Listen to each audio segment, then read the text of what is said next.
ये कहानी एक डॉक्टर की है जिसका नाम जिन चेन था। वो एक बच्ची को बचा रहा था जब देश में लड़ाई चल रही थी। तभी उसे गोली लग गई और वो मर गया। लेकिन उसकी मौत के बाद वो एक दूसरी दुनिया में पहुंच गया। एक कहानी की दुनिया में जो उसने कुछ दिन पहले ही पूरी पढ़ी थी। उस दुनिया का नाम था मुरिम। उस दुनिया में वो कोई खास किरदार नहीं बना, बस एक साइड का कैरेक्टर बन गया। लेकिन वहां उसकी मुलाकात एक बहुत ही बड़े डॉक्टर से हुई। अब वह जगह जहां लड़ाई शुरू हो चुकी थी। एक डॉक्टर जमीन पर गिरा हुआ था, जोर जोर से सांस ले रहा था। जिनको लग रहा था कि इंसानों को ऐसे काम नहीं करने चाहिए जिनकी वो आदत में नहीं होते। उसे याद आया कि ये सब तो उस नौकरी की वजह से हो रहा है जो उसके दोस्त ने उसे दी थी। उसे ये भी याद आया कि उस दिन वो हॉस्पिटल में था और उसके दोस्त ने उसे आकर बोला था कि मेडिकल वॉलंटियरिंग के लिए ऑर्डर आ गया है और वो चाहता था कि जिन उसके साथ वहां चले। जिन हैरान हो गया था कि उसका दोस्त उस जगह क्यों जाना चाहता है जहां बार बार बुरा ही होता है। जब जिन उस समय को याद करता है, उसे लगता है कि उस दोस्त के साथ जब भी उसने कुछ किया कुछ भी अच्छा नहीं हुआ। उसका दोस्त कहता है कि ये सब अनुभव के लिए है और उसने जिन का नाम भी अपने आप उस लिस्ट में डाल दिया था। लेकिन जिन ने साफ मना कर दिया था क्योंकि वो नहीं जाना चाहता था। ये उसे कभी अंदाजा नहीं था कि जिस जगह वो वॉलंटियर बनकर जा रहा है वहां लड़ाई शुरू हो जाएगी। जब वो वहां पहुंचा तो देखा हर तरफ घायल लोग पड़े थे। जमीन पर लेटने तक की जगह नहीं थी। वो उस सिविल वॉर को गालियां देने लगा। फिर भी एक डॉक्टर होने की वजह से उसने हार नहीं मानी। वो सबका इलाज करने लगा। उसने अपने साथियों से पूछा कि क्या उनके पास कोई और खून रोकने की दवा है। लेकिन उसके साथी ने कहा जो दिया था वही आखिरी था। जिन जानता था कि वो डॉक्टर है और इसलिए उसे जो बन पड़े करना ही होगा। इलाज करते वक्त दो लोग उसकी तरफ भागते हैं और उनके पीछे एक सैनिक भी भागता हुआ आता है। वो सैनिक चौंक जाता है कि दुश्मन तो अंदर तक घुस आए हैं। फिर वो सैनिक उस कैंप में घुस जाता है जहां वो लोग छुपे होते हैं। जब वो सैनिक एक औरत और उसके बच्चे पर बंदूक तानता है तो जिन उन्हें बचाने के लिए उनके सामने खड़ा हो जाता है। सैनिकों को कोई फर्क नहीं पड़ता और वो जिन पर गोलियां चला देते हैं। बच्चे और उसकी मां डरकर चिल्लाने लगते हैं। जिनको लगता है कि उसने जो किया वो सही था। आखिर वो एक डॉक्टर था। उसे इतना दर्द हो रहा था जैसे किसी ने पूरे शरीर को तोड़ दिया हो। वो गिरने लगता है और सोचता है क्या अब मैं मरने वाला हूं। कुछ समय बाद जिनकी आंखें खुलती हैं वो इधर उधर देखता है और सोचता है कि वो जंगल में कैसे आ गया। वो अपनी आंखें मसलता है और सोचता है मैं यहां क्यों लेटा हूं, मैं यहां कर क्या रहा हूं। फिर वो अपने हाथों को देखता है और डर जाता है। उसके हाथ बहुत छोटे हो गए हैं, जैसे किसी बच्चे के हों। उसके हाथों पर खून भी नहीं है। उसे याद आता है कि वो तो मर गया था। अब वो बैठकर सोचता है ये जगह कहाँ है और मैं एक बच्चे के शरीर में क्यों हूं। आगे देखता है तो चौंक जाता है। कई लाशें पड़ी हैं और गाड़ियां टूटी हुई हैं। वो खुद को छुटकी काटता है, क्या ये सपना है। लेकिन नहीं, ये सपना नहीं है और कोई फिल्म की शूटिंग भी नहीं है क्योंकि यहाँ खून की बदबू बहुत तेज है। फिर वो एक लाश के पास जाता है और देखता है ये एक असली इंसान की लाश है जो आधे में कटी हुई है। वो सोचता है ये कैसी तलवार है जो किसी को एक ही वार में दो टुकड़ों में काट सकती है। फिर उसे लगता है इस लाश पर गोली के निशान नहीं है और इसके कपड़े भी अजीब हैं। उसे अब यकीन होने लगता है कि वो किसी मुहिम की दुनिया में आ गया है। वो सोचता है ये सब बहुत अजीब है, लेकिन मेरा दिमाग अभी भी ठीक से काम कर रहा है। उसे पूरा यकीन हो जाता है कि ना ये वो रेगिस्तान है जहां वो मरा था और ना ही कोरिया। और अब तो वो किसी छोटे बच्चे के शरीर में है। वो आगे खड़ी गाड़ी को देखता है, सब खाली है। उसे लगता है कि शायद कुछ डाकू या लुटेरे यहां आए थे और इन लोगों पर हमला किया था। लाशें अभी सख्त नहीं हुई थीं, यानी मौत को अभी 2 घंटे भी नहीं हुए। उसे लगता है कि उसे जल्दी से यहां से निकल जाना चाहिए, इससे पहले कि लुटेरे वापस आ जाएं। वो जैसे ही वहां से जाने लगता है उसे किसी की आवाज आती है। कोई मदद मांग रहा था। वो सोचता है क्या कोई अब भी जिंदा है। वो उस आदमी के पास जाता है और पूछता है क्या आप ठीक हैं। वो आदमी उसे एक पोटली देता है और कहता है इसे मेरी पत्नी को दे देना, मैं तो मरने को तैयार हूं लेकिन मेरी बीवी को जिंदा रहना है। जिन ये सुनकर कुछ देर सोचता है, फिर कहता है मैं खून रोकने की कोशिश करूंगा। वो उस आदमी के जख्म को देखता है। जख्म बहुत बड़ा था लेकिन अंदरूनी अंगों को नुकसान नहीं हुआ था। ये किस्मत की बात थी, लेकिन खून बहुत बह चुका था। जिनको पता होता है कि अब उसे पट्टी बांधने के लिए कुछ चाहिए। वो उस पोटली को खोलकर उसमें कुछ काम की चीजें ढूंढता है। अचानक उसे एक सुई मिलती है। वो अपने बाल तोड़ता है और उसे धागे की तरह इस्तेमाल करता है। उसे पता था कि साफ सफाई की कोई उम्मीद नहीं है। फिर भी वो सुई में बाल डालता है और आदमी से कहता है थोड़ा दर्द होगा लेकिन सहना पड़ेगा। जैसे ही वो टांके लगाना शुरू करता है आदमी दर्द से कराहने लगता है। कुछ देर बाद जिन उस जख्म को पूरी तरह सिल देता है और सोचता है अच्छा हुआ ये हो गया। आदमी उसका शुक्रिया अदा करता है लेकिन जिन कहता है इससे ज्यादा मैं कुछ नहीं कर सकता। साफ सफाई का ध्यान नहीं रख पाया, हो सकता है तुम्हें इन्फेक्शन हो जाए। जिन भगवान में विश्वास नहीं करता लेकिन उसे उस आदमी की इच्छा पर यकीन होता है। एक पति जिसकी पत्नी गर्भवती है और जो उसका इंतजार कर रही है, वो पोटली में पड़े सारे सिक्के और जूते भी वापस रख देता है। उसे उम्मीद है कि वो आदमी बच जाएगा। थोड़ी देर बाद जिन और जख्मी लोगों का इलाज करता है उसे बहुत थकान महसूस होती है। वो सोचता है कि पिछली जिंदगी में जब वो बड़ा था तब भी ये सब करना मुश्किल था। अब तो वो एक बच्चे के शरीर में है। वो चारों तरफ नजर डालता है और सोचता है शायद अभी कुछ और लोग जिंदा हों। फिर वो आसपास खोजबीन करने लगता है और उसे लगता है कि ज्यादातर लोग मर चुके हैं, लेकिन कुछ की सांसें अभी भी चल रही हैं। जिन सोचता है कि वो उन्हें पहली मदद तो दे सकता है, लेकिन उसके पास कोई और मदद नहीं है। अगर ऐसा ही चला तो सब एक एक करके मर जाएंगे। ये सोचकर वो गुस्से में आ जाता है। फिर वो सोचता है ये सब बाद में सोचूंगा, अभी तो बस उन्हें बचाने की कोशिश करनी है। वो पूरी जान लगाकर उनका इलाज करने लगता है, क्योंकि वो एक डॉक्टर है। थोड़ी देर बाद वो एक और आदमी का इलाज कर रहा होता है और घबरा जाता है, क्योंकि उस आदमी का बहुत खून बह चुका था। उसे डर लगता है कि शायद अब वो आदमी नहीं बचेगा। वो रोने लगता है। उसे याद आता है कि इमरजेंसी के नियम कहते हैं कि पहले ये तय करना होता है कि किसको बचाया जा सकता है और किसको नहीं। फिर वो सब लोगों की तलाश करता है और कुछ जख्मी लोगों को बाहर निकालता है। वो खुद पर विश्वास नहीं कर पाता कि वो बस 3 लोगों को ही बचा सका। जिनको बहुत गुस्सा आता है, अगर उसके पास अच्छे मेडिकल उपकरण होते तो वो और लोगों को बचा सकता था। अचानक उसकी नजर घायल लोगों के नीचे पड़े एक कपड़े पर जाती है। उस पर लिखा होता है क्लाउड ड्रैगन सिक्योर डिलीवरी। उसे याद आता है कि ये नाम उसने किसी मुरिम उपन्यास में पढ़ा था। सिक्योर डिलीवरी का मतलब होता है एक ऐसा समूह जो पैसे लेकर कुछ भी सुरक्षित रूप से पहुंचाता है। लेकिन जिनको पता है कि ऐसे समूह सिर्फ कहानियों में होते हैं, अब अगर ये मुरिम की असली दुनिया है और ये लोग वाकई उस ग्रुप से हैं, तो शायद एक रेस्क्यू टीम जल्दी ही आ जाए। थोड़ी देर बाद जिन एक तलवार और पत्थर से आग जलाने की कोशिश करता है। काफी मेहनत के बाद वो आग जला लेता है। उसे लगता है कि आर्मी की ट्रेनिंग अब काम आ रही है। फिर वो लकड़ियां, भारी सामान और घायल लोगों को इकट्ठा करता है।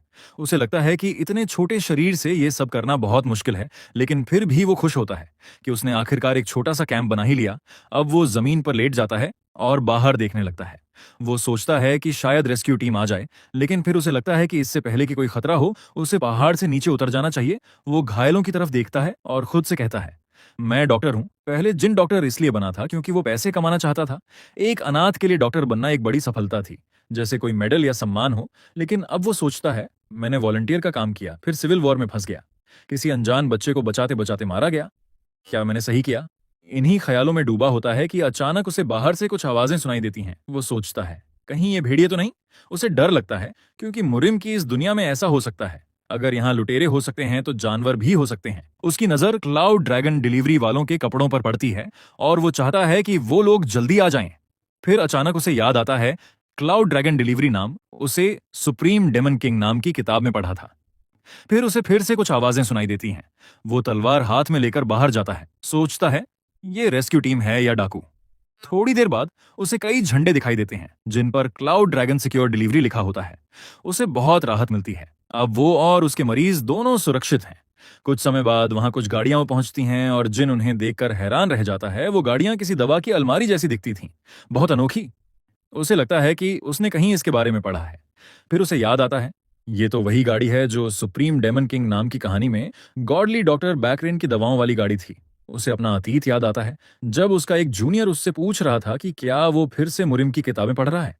जिनको गुस्सा आता था जब कोई उसकी पसंद में दखल देता था, उसके साथी उस कहानी का नाम देकर कहते थे कि ये बोरिंग है। जिससे जिनको बहुत गुस्सा आता था, अब वो खुद सोचने लगता है, नहीं, ये सब तो इत्तेफाक ही होगा। लेकिन तभी एक आदमी उसे देखकर अपने नेता को बताता है कि वहां एक बच्चा जिंदा मिला है। जिनको बहुत झटका लगता है। उसे लगता है क्या ये सच हो सकता है। उसके हैरान होने के बीच एक आदमी जो बहुत बड़ा और ताकतवर दिखता है उसकी तरफ आता है। वो घुटनों पर बैठता है और कहता है कि वो क्लाउड ड्रैगन सिक्योर डिलीवरी का लीडर यू ह्यून है। यू ह्यून जिनसे उसका नाम पूछता है। जिन धीरे से कहता है, मेरा नाम जिन चेन ही है। जिनको देखकर अच्छा लगता है कि ये आदमी दिखने में भले डरावना हो, पर है असल में बहुत अच्छा। यू ह्यून उसका नाम सुनकर कहता है, तुम्हारा नाम बहुत अच्छा है और इन हालातों में भी तुम कितने शांत हो, ये बहुत ही कमाल की बात है। फिर वो पीछे लगे टेंट की तरफ इशारा करके पूछता है, क्या तुमने ये टेंट खुद बनाया? जिन कहता है, हाँ, वहां अंदर घायल लोग हैं, मुझे उनका इलाज करना था। यू ह्यून चौंक जाता है। घायल लोग? वो टेंट के अंदर झांकता है और घायल लोगों को देखकर हक्का बक्का रह जाता है। फिर वो अपने साथियों को आदेश देता है, यहाँ गंभीर मरीज हैं, जल्दी से गॉडली डॉक्टर को बुलाओ। जिन ये सुनकर चौंक जाता है। उसने गॉडली डॉक्टर कहा। उसे याद आता है कि जिस कहानी को उसने हाल ही में पूरा पढ़ा था, उसमें 3 महान डॉक्टरों में से एक था व्हाइट ड्रैगन गॉडली डॉक्टर, जिसका असली नाम था बैकरेन। उसके बाल सफेद थे जैसे किसी सफेद ड्रैगन की परतें। वो पुरुष होते हुए भी इतना सुंदर था कि लोग उसे देखकर रुक जाते थे। जिनको पूरा यकीन हो जाता है ये वही मुरिम की कहानी है। वो याद करता है कि सुप्रीम डेमन किंग नाम की किताब में जब क्लाउड ड्रैगन डिलीवरी ग्रुप पर हमला होता है तो गॉडली डॉक्टर बैकरेन ही कहानी के असली हीरो यो रेउन को बचाता है। उसके बाद बहुत कुछ होता है और फिर किताब के दूसरे भाग में जाकर वही डॉक्टर एक बीमारी के कारण मर जाता है। जिनको अब भी विश्वास नहीं होता कि वो डॉक्टर उसकी आंखों के सामने खड़ा है। अब जब वो डॉक्टर मरीजों की नब्ज चेक कर रहा होता है, वो जिनके लगाए टांकों को देखकर हैरान हो जाता है। फिर वो अपने लबादे से एक डिब्बा निकालता है, उसमें से कॉटन निकालता है और फिर मंत्र पढ़ते हुए इलाज शुरू करता है। यू ह्यून घबरा कर पूछता है, बैकरेन, क्या लीडर वू और मिस्टर गोंग सुन बच पाएंगे? बैकरेन पीछे देखता है और कहता है, पहले मुझे ये बताओ कि इन जख्मों का इलाज किसने किया? यू ह्यून जिन की तरफ देखता है और जिन धीरे से कहता है, मैंने किया था। बैकरेन उसकी बहुत तारीफ करता है। इतनी कम उम्र में इतनी अच्छी सिलाई करना आसान नहीं होता। तुम्हारे इलाज की वजह से ही ये लोग बच पाए हैं। जिन हैरान रह जाता है। बाकी लोग भी हैरानी में होते हैं। उन्हें विश्वास नहीं होता कि व्हाइट ड्रैगन जैसा महान डॉक्टर किसी बच्चे की तारीफ कर रहा है। लोग आपस में बात करते हैं, इतना अच्छा इलाज था, ये बच्चा कौन है? बैकरेन कहता है, ऐसी गंभीर चोट को इतनी शांति से संभालना बहुत बड़ी बात है। जिन कहता है, वो मैं बस इन्हें बचाना चाहता था। बैकरेन मुस्कुराता है, गांगहो, इस दुनिया में ऐसे सोचने वाले लोग बहुत कम हैं। कुछ समय बाद यू ह्यून कहता है, मैं अपनी आधी सेना को यहां छोड़कर जाता हूं, वो तुम्हारे साथ रहेंगे। जिन हैरान हो जाता है। उसे यकीन नहीं होता कि अब cloud dragon secure delivery group भी उसके एहसानमंद हैं। उसे याद आता है, यू ह्यून ने वादा किया था कि वो एक दिन इस एहसान का बदला जरूर चुकाएगा। कुछ समय बाद जब सब लोग जाने लगते हैं, एक आदमी बैकरेन से कहता है, आपने खुद को बहुत थका लिया है। इतनी दूर आने की क्या जरूरत थी? आपको यहां आने की जरूरत नहीं थी। बैकरेन मुस्कुराकर कहता है, मुझे तो आना ही था। क्लाउड ड्रैगन सिक्योर डिलीवरी ने एक समय मेरी मदद की थी, मुझे छुपाया था। अब जब मैंने उनके एक भाई की जान बचाई है तो मैंने अपना कर्ज चुका दिया है। वो आदमी उसके माथे पर गीला कपड़ा रखता है और पूछता है, क्या आप उसी लीडर वून की बात कर रहे हैं? बैकरेन हाँ में सिर हिलाता है, हाँ वही। लेकिन बाकी की मौतें भी कम दुखद नहीं है। किसी अपने को खोना बहुत बड़ा दुख होता है। उसका साथी कहता है, अब तो आपने अपना कर्ज चुका दिया है। बैकरेन सोचता है, शायद हाँ, अगर हम उधार का हिसाब रखें। लेकिन उसका साथी जानता है कि उसने अपनी ताकत से बहुत ज्यादा किया है। वो कहता है, आप जानते हैं कि 9 क्लाउड एब्सोल्यूट पल्स को कंट्रोल करना कितना मुश्किल है।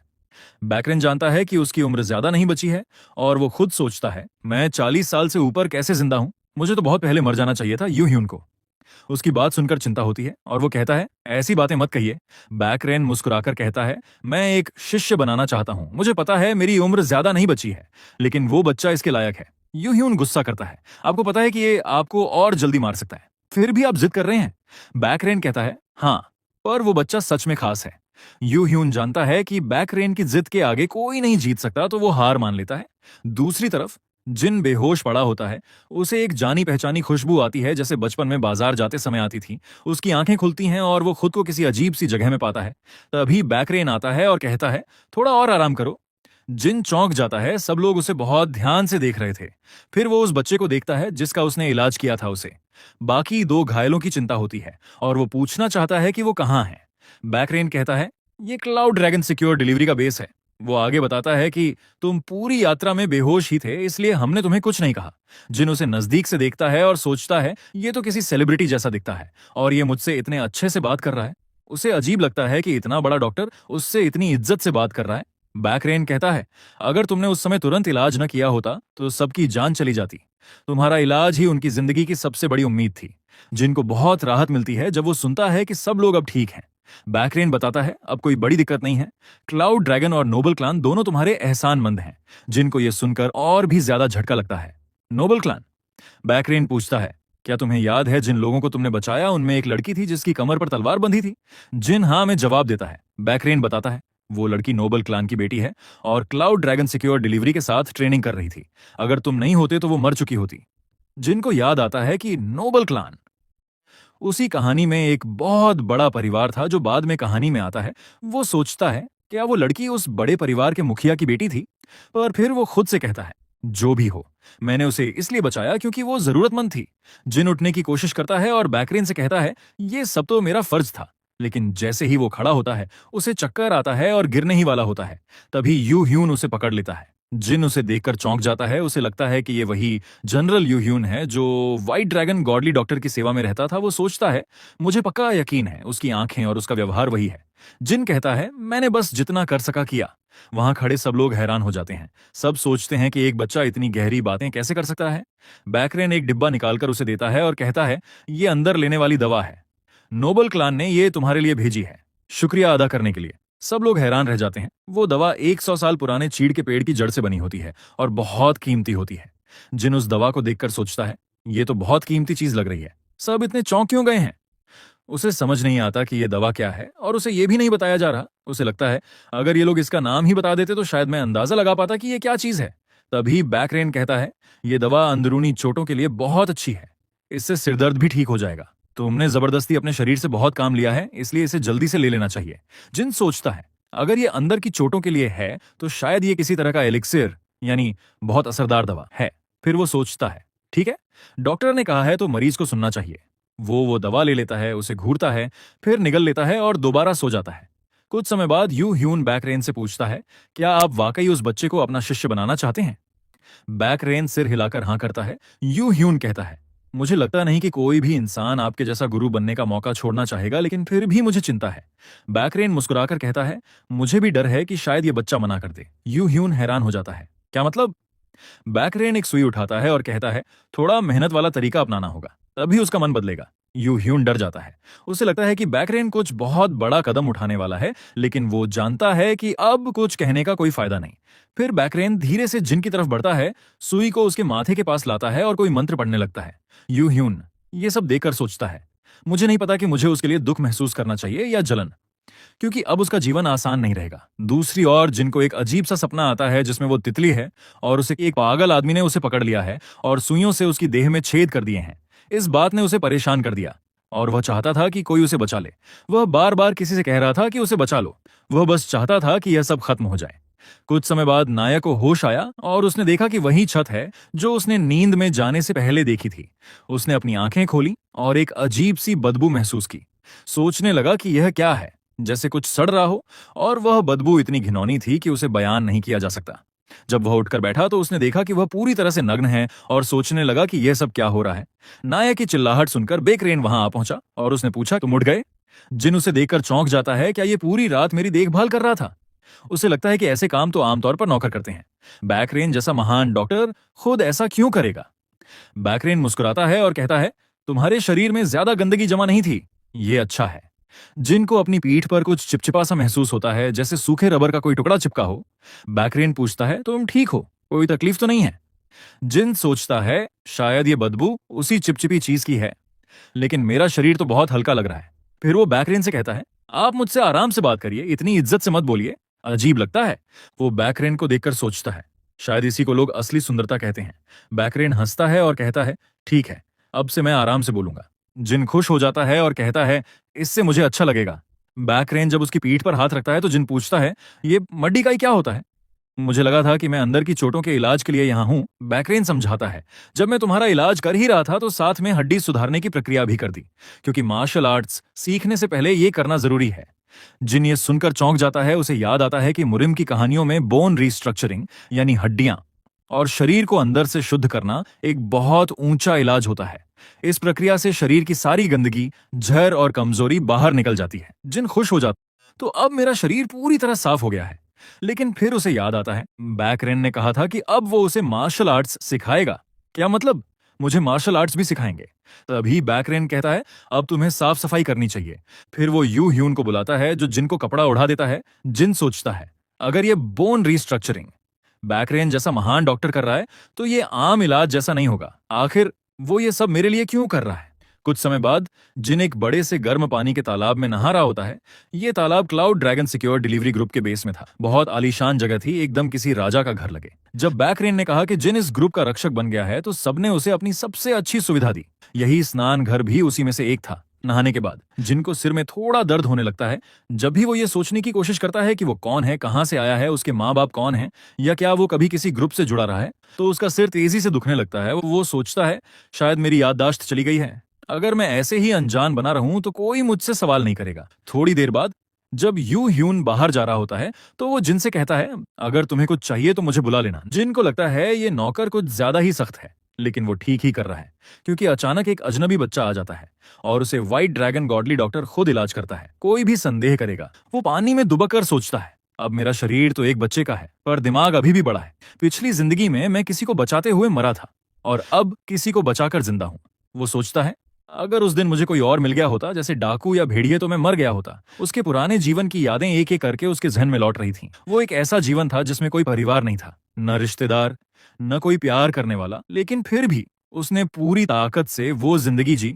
अब उसे समझ नहीं आता कि इस नई जिंदगी को कैसे जिए। और यू ह्यून ने बताया था कि उस बच्चे के बारे में जानने वाला कोई भी जिंदा नहीं बचा, सबको डाकुओं ने मार डाला। वो याद करता है कि ये लोग सीईओ की तरफ जा रहे थे और वही जगह है जहां डेमन फोर्सेस की शुरुआत होती है। उसे याद आता है किताब में यही लिखा था कि कहानी का हीरो योहा रेउन डेमन फोर्सेस को सीईओ के जरिए ज्वाइन करता है। फिर वो सोचता है, और मैं तो इस कहानी में एक बिना नाम वाला एक्स्ट्रा किरदार हूं जो पहले ही पेज पर सिर में गोली खाकर मर जाता है। मैं अनाथ हूं जिसके पास कुछ भी नहीं था, ना घर, ना परिवार, ना कोई सपना। मैंने हमेशा दूसरों के लिए जिया। शायद अब मेरी बारी है कि मैं खुद के लिए जी पाऊं। अगर मुझे परिवार चाहिए तो मुझे पैसे कमाने होंगे, और ये मुरिम की दुनिया है जहां जान की कोई कीमत नहीं। तो अगर मुझे जिंदा रहना है तो मुझे ताकतवर बनना पड़ेगा। वो आईने के सामने खड़ा होता है और खुद से कहता है, मेरे पास ना दौलत है ना ताकत, लेकिन मुझे आने वाले समय की जानकारी है और डॉक्टर की जरूरत हर जगह होती है। थोड़ी देर बाद वो तैयार होकर यू ह्यून के पास जाता है। यू ह्यून उसे देखकर हैरान होता है, क्या ये वही बच्चा है? कितना बदला बदला सा लग रहा है। फिर वो कहता है, चाय घर में तुम्हारे लिए गर्म चाय तैयार है, चलो मेरे साथ। जिन चुपचाप उसके पीछे चलता है। यू ह्यून को लगता है इस बच्चे में तो बिल्कुल भी काई, मतलब इस दुनिया की ऊर्जा नहीं है, और इसका मार्शल आर्ट्स का स्तर तो मुरिम के बाकी बच्चों से भी नीचे है। मेरे मास्टर बैकरेन ने कहा था कि इसकी स्किल्स काफी हैं, लेकिन मेरी नजर में ये अभी बहुत पीछे है। अगर ये वाकई मेरे मास्टर का शिष्य बना तो उसके जीवन के बचे हुए दिन और कम हो सकते हैं। जिन देखता है कि यू ह्यून बहुत शकी नजर से उसे देख रहा है। उसे अपने इंटर्नशिप के दिन याद आ जाते हैं, जब लोग ऐसे ही तिरछी नजरों से देखा करते थे। बाद में जब वो चाय घर में बैठता है तो उसे कुछ मिठाइयां और नाश्ता दिया जाता है, लेकिन वो सोचता है, इतनी खातिरदारी क्यों हो रही है? जरूर कोई वजह है। फिर उसे याद आता है, कहानी में तो व्हाइट ड्रैगन गॉडली डॉक्टर ने किसी के लिए बोन रिस्ट्रक्चरिंग प्रोसीजर कभी नहीं किया था। क्या उसने मेरे लिए ऐसा इसलिए किया क्योंकि उसे कुछ महसूस हुआ? अगर ऐसा है तो बात बहुत गंभीर है। उसे याद है, उस इलाज में बहुत ज्यादा इनर काई की जरूरत होती है, और बैकरेन तो खुद अपनी बीमारी को इनर काई से दबा रहा था। जिनको समझ आता है, अगर उसने मेरे लिए ये इलाज किया है तो शायद उसी वजह से वो कहानी की शुरुआत में ही मर गया था। ये छोटी बात नहीं है।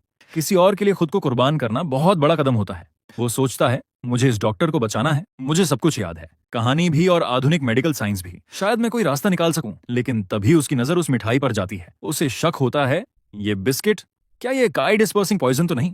वो समझ जाता है, ये तो डेमन क्लान की चाल हो सकती है। वो लोग किसी को जासूस बनाकर भेजते हैं, इन लोगों को नशे का आदी बना देते हैं, फिर हमला करते हैं और सबको मार डालते हैं। वो सोचता है, अब मुझे यकीन करना होगा और इन बिस्किट्स को खाना होगा। शायद उनमें से कोई जहरीला निकले, तभी मैं उन्हें दिखा पाऊंगा कि यहाँ खतरा है। ये जहर दिखता नहीं, ना रंग होता है, ना गंध। इसका पता तो सिर्फ असर से ही चलता है। अब मुझे खुद ही गिनी पिग बनना पड़ेगा। पिछली जिंदगी में भी मैं अपने साथियों पर टेस्ट करता था, अब बारी मेरी है। तरक्की किसी भी कीमत पर हो, तरक्की ही होती है। जिन थोड़ा रुकता है, फिर धीरे धीरे वो बिस्किट उठाता है और उसे मुंह में रखता है। वो सोचता है कि अब वो ऐसा दोबारा नहीं होने देगा। जब वो खा ही रहा था, तभी बैकरेन कुछ लोगों के साथ वहां आ गया। जिन चौंक गया। वो सोचने लगा कि वो कौन है जो फूस की टोपी पहने हुए है। देखने में वो कोई औरत लग रही थी। वो औरत उसके पास आई और उसके सामने झुककर शुक्रिया अदा किया। उसने कहा कि उसे बताया गया था कि उनका बहन लड़के की वजह से ही बचा है। अगर वो नहीं होता तो बहन नहीं बच पाता। इसलिए उस कुलीन महिला मो ने वादा किया कि वो इस मदद का बदला जरूर चुकाएगी। वहां मौजूद सब लोग सोचने लगे कि शायद वो महिला गोंग्स ह्यून ही है, जो यहाँ अपने छोटे कजिन सुनियोंग से मिलने आई है। जिन उससे बोला कि उसे इसकी चिंता करने की जरूरत नहीं है, उसे तो बस खुशी है कि वो किसी की मदद कर सका। वो महिला मुस्कुरा दी और ये जानकर खुश हुई कि वही यहाँ का नेता है और एक महान डॉक्टर भी। उसने साफ कहा कि उनका पूरा खानदान इस मदद को कभी नहीं भूलेगा। मुख्य लड़का थोड़ा शर्मिंदा हो गया क्योंकि वो बार बार उसकी तारीफ कर रही थी। जिन उससे बोला कि उसकी जगह कोई और होता तो वो भी यही करता। अचानक उस लड़के को कुछ याद आया। उसने तुरंत उस महिला से कहा कि वो उससे बात करने के बजाय अपने परिवार से मिलने चली जाए, क्योंकि ये ज्यादा जरूरी है। महिला ये सुनकर थोड़ी चौंक गई। फिर उसने विनम्रता से माफी मांगी और वादा किया कि अगली बार वो उससे जरूर मिलेगी, और वहां से चली गई। जिनको याद आया कि सोन ह्यून मुख्य परिवार में जन्मी इकलौती बेटी है, लेकिन मुख्य परिवार के बहुत से बड़े बुजुर्ग उसे लेकर निराश हैं, क्योंकि उसमें तलवार चलाने की कोई खास काबिलियत नहीं है। वो ऐसी लड़की है जो मुख्य परिवार की गुप्त तकनीकें नहीं सीख सकती। उसे एक ऐसी जड़ी बूटी की तरह माना जाता है जो किसी औषधि का काम नहीं करती। दूसरी तरफ सुनियोंग, जो कि साइड वाले यानी कोलेटरल परिवार की वारिस है, वो पहले से ही अपनी पहचान बना चुकी है। हालांकि सन ह्योन को उनके परिवार का नाकाम सदस्य माना जाता है, फिर भी वो अपनी छोटी बहन सुन योंग से बहुत प्यार करती है और उसकी बहुत परवाह करती है। सबसे ज्यादा कहानी के मुताबिक असल में उस जगह पर सेयोंग की मौत हो जानी थी और सुनयोंग जो उसे बहन जैसा प्यार करती है, उसकी मौत से बहुत दुखी होकर गुस्से में आ जाती। उसे बाद में पता चलता कि यह सब मुख्य परिवार के एक बुजुर्ग का प्लान था जो चाहता था कि सुनयोंग ही कुल की अगली वारिस बने और इसी बहाने वो एक भयानक नरसंहार करवाना चाहता था। इस तरह चिन्ही ने भविष्य में होने वाले बड़े खून खराबे को रोक दिया। जिन सोचने लगा कि अगर इस कहानी को उपन्यास के हिसाब से देखें तो ये लगभग पहले भाग का प्रस्तावना यानी प्रोलॉग ही लगता है, जहां एक सफेद ड्रैगन जैसा दिव्य चिकित्सक राक्षस राजा हरायुन का इलाज करता है। यही वो दृश्य है जहां सब कुछ घटता है, साजिश भी यहीं शुरू होती है और जिसे अगर वो नहीं रोक सका तो शायद उसकी जान भी जा सकती है। उसी समय यू ह्योन को यह देखकर राहत मिलती है कि जिन अब पहले से बेहतर लग रहा है और अब उससे थोड़ी बातचीत भी कर सकता है। लेकिन अचानक जिन खांसने लगता है, जिससे यू ह्योन घबरा जाता है और पूछता है, क्या तुम ठीक हो? फिर वो जानना चाहता है कि कहीं उसकी तबीयत अभी पूरी तरह ठीक नहीं हुई क्या। जिन समझाता है कि दरअसल चाय पीने से उसकी गले में थोड़ी खुजली हो रही है, इसलिए खांसी आ रही है। बीन ये सुनकर मुस्कुराने लगा, लेकिन चिन्ही को थोड़ी चिंता हो गई। उसने सोचा कि भले ही उसे एक दिव्य इंसान माना जाता है, लेकिन वो अब भी एक मार्शल आर्ट्स का योद्धा है और इसी वजह से वो इतनी बारीक बातें समझ पा रहा है। जिन फिर से बोला कि पता नहीं क्यों, लेकिन ये चाय उसकी गले में खुजली करवा रही है। बैकरेन ये सुनकर चौंक गया, क्योंकि उस चाय से ऐसा बिल्कुल नहीं होना चाहिए था। फिर उसने पूछा, क्या तुम बुरा नहीं मानोगे अगर मैं तुम्हारी नाड़ी चेक कर लूं? जिन ने हामी भरी और उसे इजाजत दी कि वो उसकी नाड़ी जांच ले। बैकरेन ने अपना हाथ उसकी ओर बढ़ाया। जैसे ही उसने छुआ, मुख्य लड़का थोड़ा चौंक गया, क्योंकि उसे कुछ गुदगुदी सी महसूस हुई। लेकिन उसे अब तक काई या भीतरी काई के बारे में कुछ पता नहीं था। उसे बस ऐसा लगा कि कुछ नर्म सा उसकी शरीर के अंदर जा रहा है। बैकरेन ने उसकी नाड़ी जांची और समझ गया कि उसकी अंदर की काई पूरी तरह बिखर चुकी है। जिन चौंका और यू ह्योन भी ये सुनकर हैरान रह गया कि उसकी अंदर की काई बिखर गई है, क्योंकि उसके हिसाब से तो ये लड़का कभी मार्शल आर्ट सीखा ही नहीं। बीन ने समझाया कि असल में वो औषधि की जो गोली दी गई थी वो कोलिन परिवार की तरफ से भेजी गई थी, और जब उसने उसकी हड्डियां फिर से जोड़ी थीं, बोन रिस्ट्रक्चरिंग प्रक्रिया की थी, तब उसने बहुत थोड़ी सी भीतरी काई भी उसके अंदर डाल दी थी। हालांकि वो बहुत कम मात्रा में थी, लेकिन अगर ऐसा न किया गया होता तो उस बच्चे के शरीर की सारी काई धीरे धीरे बाहर निकल जाती। इसलिए बीन ने उसके अंदर थोड़ी सी काई डालकर एक आधार बना दिया ताकि आगे भविष्य में वो इसका इस्तेमाल कर सके। यू ह्योन को ये सुनकर बहुत हैरानी हुई कि बोन रिस्ट्रक्चरिंग जैसी प्रक्रिया भी हुई थी। इस तरह से एक ऐसा बच्चा जो मार्शल आर्ट्स नहीं जानता, उसमें दवाओं को अब्सॉर्ब करने की क्षमता बढ़ाई जा सकती है। बीन अब परेशान हो गया, क्योंकि अगर ये बात बाहर निकल गई तो उसके घर के बाहर लोगों की भीड़ लग जाएगी। सब अपने बच्चों के लिए भी वही इलाज करवाने की भीख मांगेंगे। उसने समझाया कि वो cloud dragon secure delivery service का बहुत बड़ा कर्जदार है और अगर उसे सही याद है तो उसके पोते ने भी मार्शल आर्ट सीखना शुरू कर दिया होगा। यू ह्योन हंसने लगा और बोला कि वो तो बस बीन की जबरदस्त डॉक्टर जैसी काबिलियत से बहुत प्रभावित है। बैकरेन कुछ बोल नहीं पाया, लेकिन वो बीन की बहुत तारीफ कर रहा था। जिन सोच रहा था कि सफेद ड्रैगन जैसे दिव्य डॉक्टर से तो ऐसी ही उम्मीद की जा सकती है, वो तो लीडर के पोते को भी ध्यान में रखता है। और उसने मन ही मन सोचा कि बीन सच में इस दौर का सबसे नेक और सच्चा डॉक्टर है। थोड़ी देर सोचने के बाद बेरिन ने कहा कि उसके अंदर की बिखरी हुई काई का कारण शायद काई बिखेरने वाला जहर हो सकता है। यू ह्योन ये सुनकर चौंक गया और सोचने लगा कि आखिर कौन ऐसा होगा जो इस बच्चे को ऐसा जहर खिलाएगा, क्योंकि cloud dragon secure delivery service तो कभी अपने उद्धारकर्ता के साथ ऐसा व्यवहार नहीं कर सकती। बैकरेन ने समझाया कि सबसे जरूरी बात यह नहीं है कि ये किया किसने, बल्कि ये जानना जरूरी है कि ऐसा क्यों किया गया। फिर उसने याद करते हुए कहा कि जो खाने पीने की चीजें उस बच्चे को दी गई थीं, वही चीजें तो वहां के बड़े अफसरों और शानदार योद्धाओं को भी दी जाती हैं। यू ह्योन ये सुनकर घबरा गया और सोचने लगा कि कहीं कोई उनकी पूरी टीम को निशाना तो नहीं बना रहा। बीन ने तुरंत आदेश दिया कि उस चाय और बिस्किट को फेंक दिया जाए और अपने सभी सैनिकों को तैयार रखा जाए, क्योंकि ये हमला हो सकता है। यू ह्योन सोचने लगा कि अगर ये हमला है तो सिर्फ शुरुआत है, क्योंकि पूरे कैंप को जहर देना अपने आप में एक बड़ी साजिश है। वो तेजी से वहां से निकल गया और सबसे माफी मांगी, क्योंकि उसकी मंशा ये नहीं थी कि उस लड़के को उनकी परेशानियों में खींचा जाए। उसने कहा कि वो खुद इस मामले को संभालेगा। वो बाहर गया और अपने आदमी से कहा कि मैनेजर को बुलाया जाए। उसका आदमी बोला, जी अभी बुलाता हूं। बीन रिन ने जिन की तरफ देखा और पूछा, क्या तुम्हें काई बिखेरने वाले जहर के बारे में कुछ पता है? जिन सोचने लगा काई बिखेरने वाला जहर क्या होता है, लेकिन फिर भी उसके दिमाग में कहीं ये बात थी कि ऐसा जहर होता है जो शरीर के अंदर की काई को बिखेर देता है और वो बिल्कुल रंगहीन और गंधहीन होता है। उसे स्वाद से पता नहीं चल सकता था कि जहर किस बिस्किट में है, इसलिए उसके पास और कोई रास्ता नहीं था। उसने सारे बिस्किट खा लिए, इस उम्मीद में कि शायद किसी एक में जहर हो। उसके लिए उस जहर से प्रभावित होना जरूरी था। वैसे भी बहुत समय हो गया था जब वो खुद को मानव प्रयोग का विषय यानी इंसानी गिनी पेग बनाता था, क्योंकि दवा और इलाज कुर्बानी से ही बनते और बढ़ते हैं। पीछे मुड़कर देखे तो उसने अपने कई सीनियर सहयोगियों को भी इंसानी गिनी पेग बना डाला था, ताकि वो नसें ढूंढने की प्रैक्टिस कर सके। वो मुस्कुरा दिया, क्योंकि तरक्की चाहे छोटी हो या बड़ी, तरक्की ही होती है, तो जाहिर है वो जहर जरूर खाएगा। बैकरेन उसे देख रहा था और सोच रहा था, चाहे वो जहर केवल काई को ही बिखेरे, जहर तो जहर ही होता है, तो फिर ये बच्चा उसे खुद से क्यों खाएगा। उसने फिर कहा कि अगर जांच के बाद कुछ भी मिलता है तो cloud dragon secure delivery service को बचाया जाएगा, लेकिन उसका श्रेय बीन को नहीं बल्कि चिन्ही को जाएगा। उसे ये सोचकर बुरा लगा कि वो एक मासूम बच्चे पर इतना दबाव डाल रहा है, लेकिन उसके पास और कोई चारा नहीं था। इसलिए उसने चिन्ही से कहा कि जब ये सब खत्म हो जाए तो वो उसके साथ बैठकर थोड़ा बात करे। जिन बहुत खुश हो गया। उसे लगा कि ये तो पैसे उगाने का एक बेहतरीन मौका है। उसने मन ही मन सोचा कि ये लोग उसे और ज्यादा पैसे दिखाएं, क्योंकि उसे तो ना उन दिव्य एलिक्सर्स के बारे में कुछ पता है, ना ही मार्शल आर्ट्स का कोई ज्ञान है। इसलिए उसे तो बस पैसा चाहिए, क्योंकि वो इस वीरान और अजनबी जंगल में अकेला फंसा हुआ है। अब जब वो इस हाल में है तो जितना हो सके उतना पैसा निकाल लेना ही समझदारी होगी। उसे तो ये तक याद नहीं कि वो कहां से आया है या उसका परिवार कौन है। तो अगर ऐसा बेरुखा और खुद से कटा हुआ इंसान भी किसी के काम आ गया तो उसके लिए बस इतना ही काफी है। और यही सोचकर सब हैरान भी रह जाते हैं। चिन्ही ने सोचा कि उस पर जो असर हुआ है वो उसकी उम्मीद से कहीं बेहतर निकला। शायद उसकी हालत देखकर ऐसा लग रहा है। यू ह्योन ने कहा कि उसे फिक्र करने की जरूरत नहीं, भले ही दिखने में कमजोर लगे, लेकिन वो खुद cloud dragon secure delivery service का लीडर है, और क्योंकि वो जिन जगह का उद्धार करता है वो उसे निराश नहीं होने देगा। बैकरेन ने लीडर को रोकते हुए कहा, आपको ऐसा करने की जरूरत नहीं है।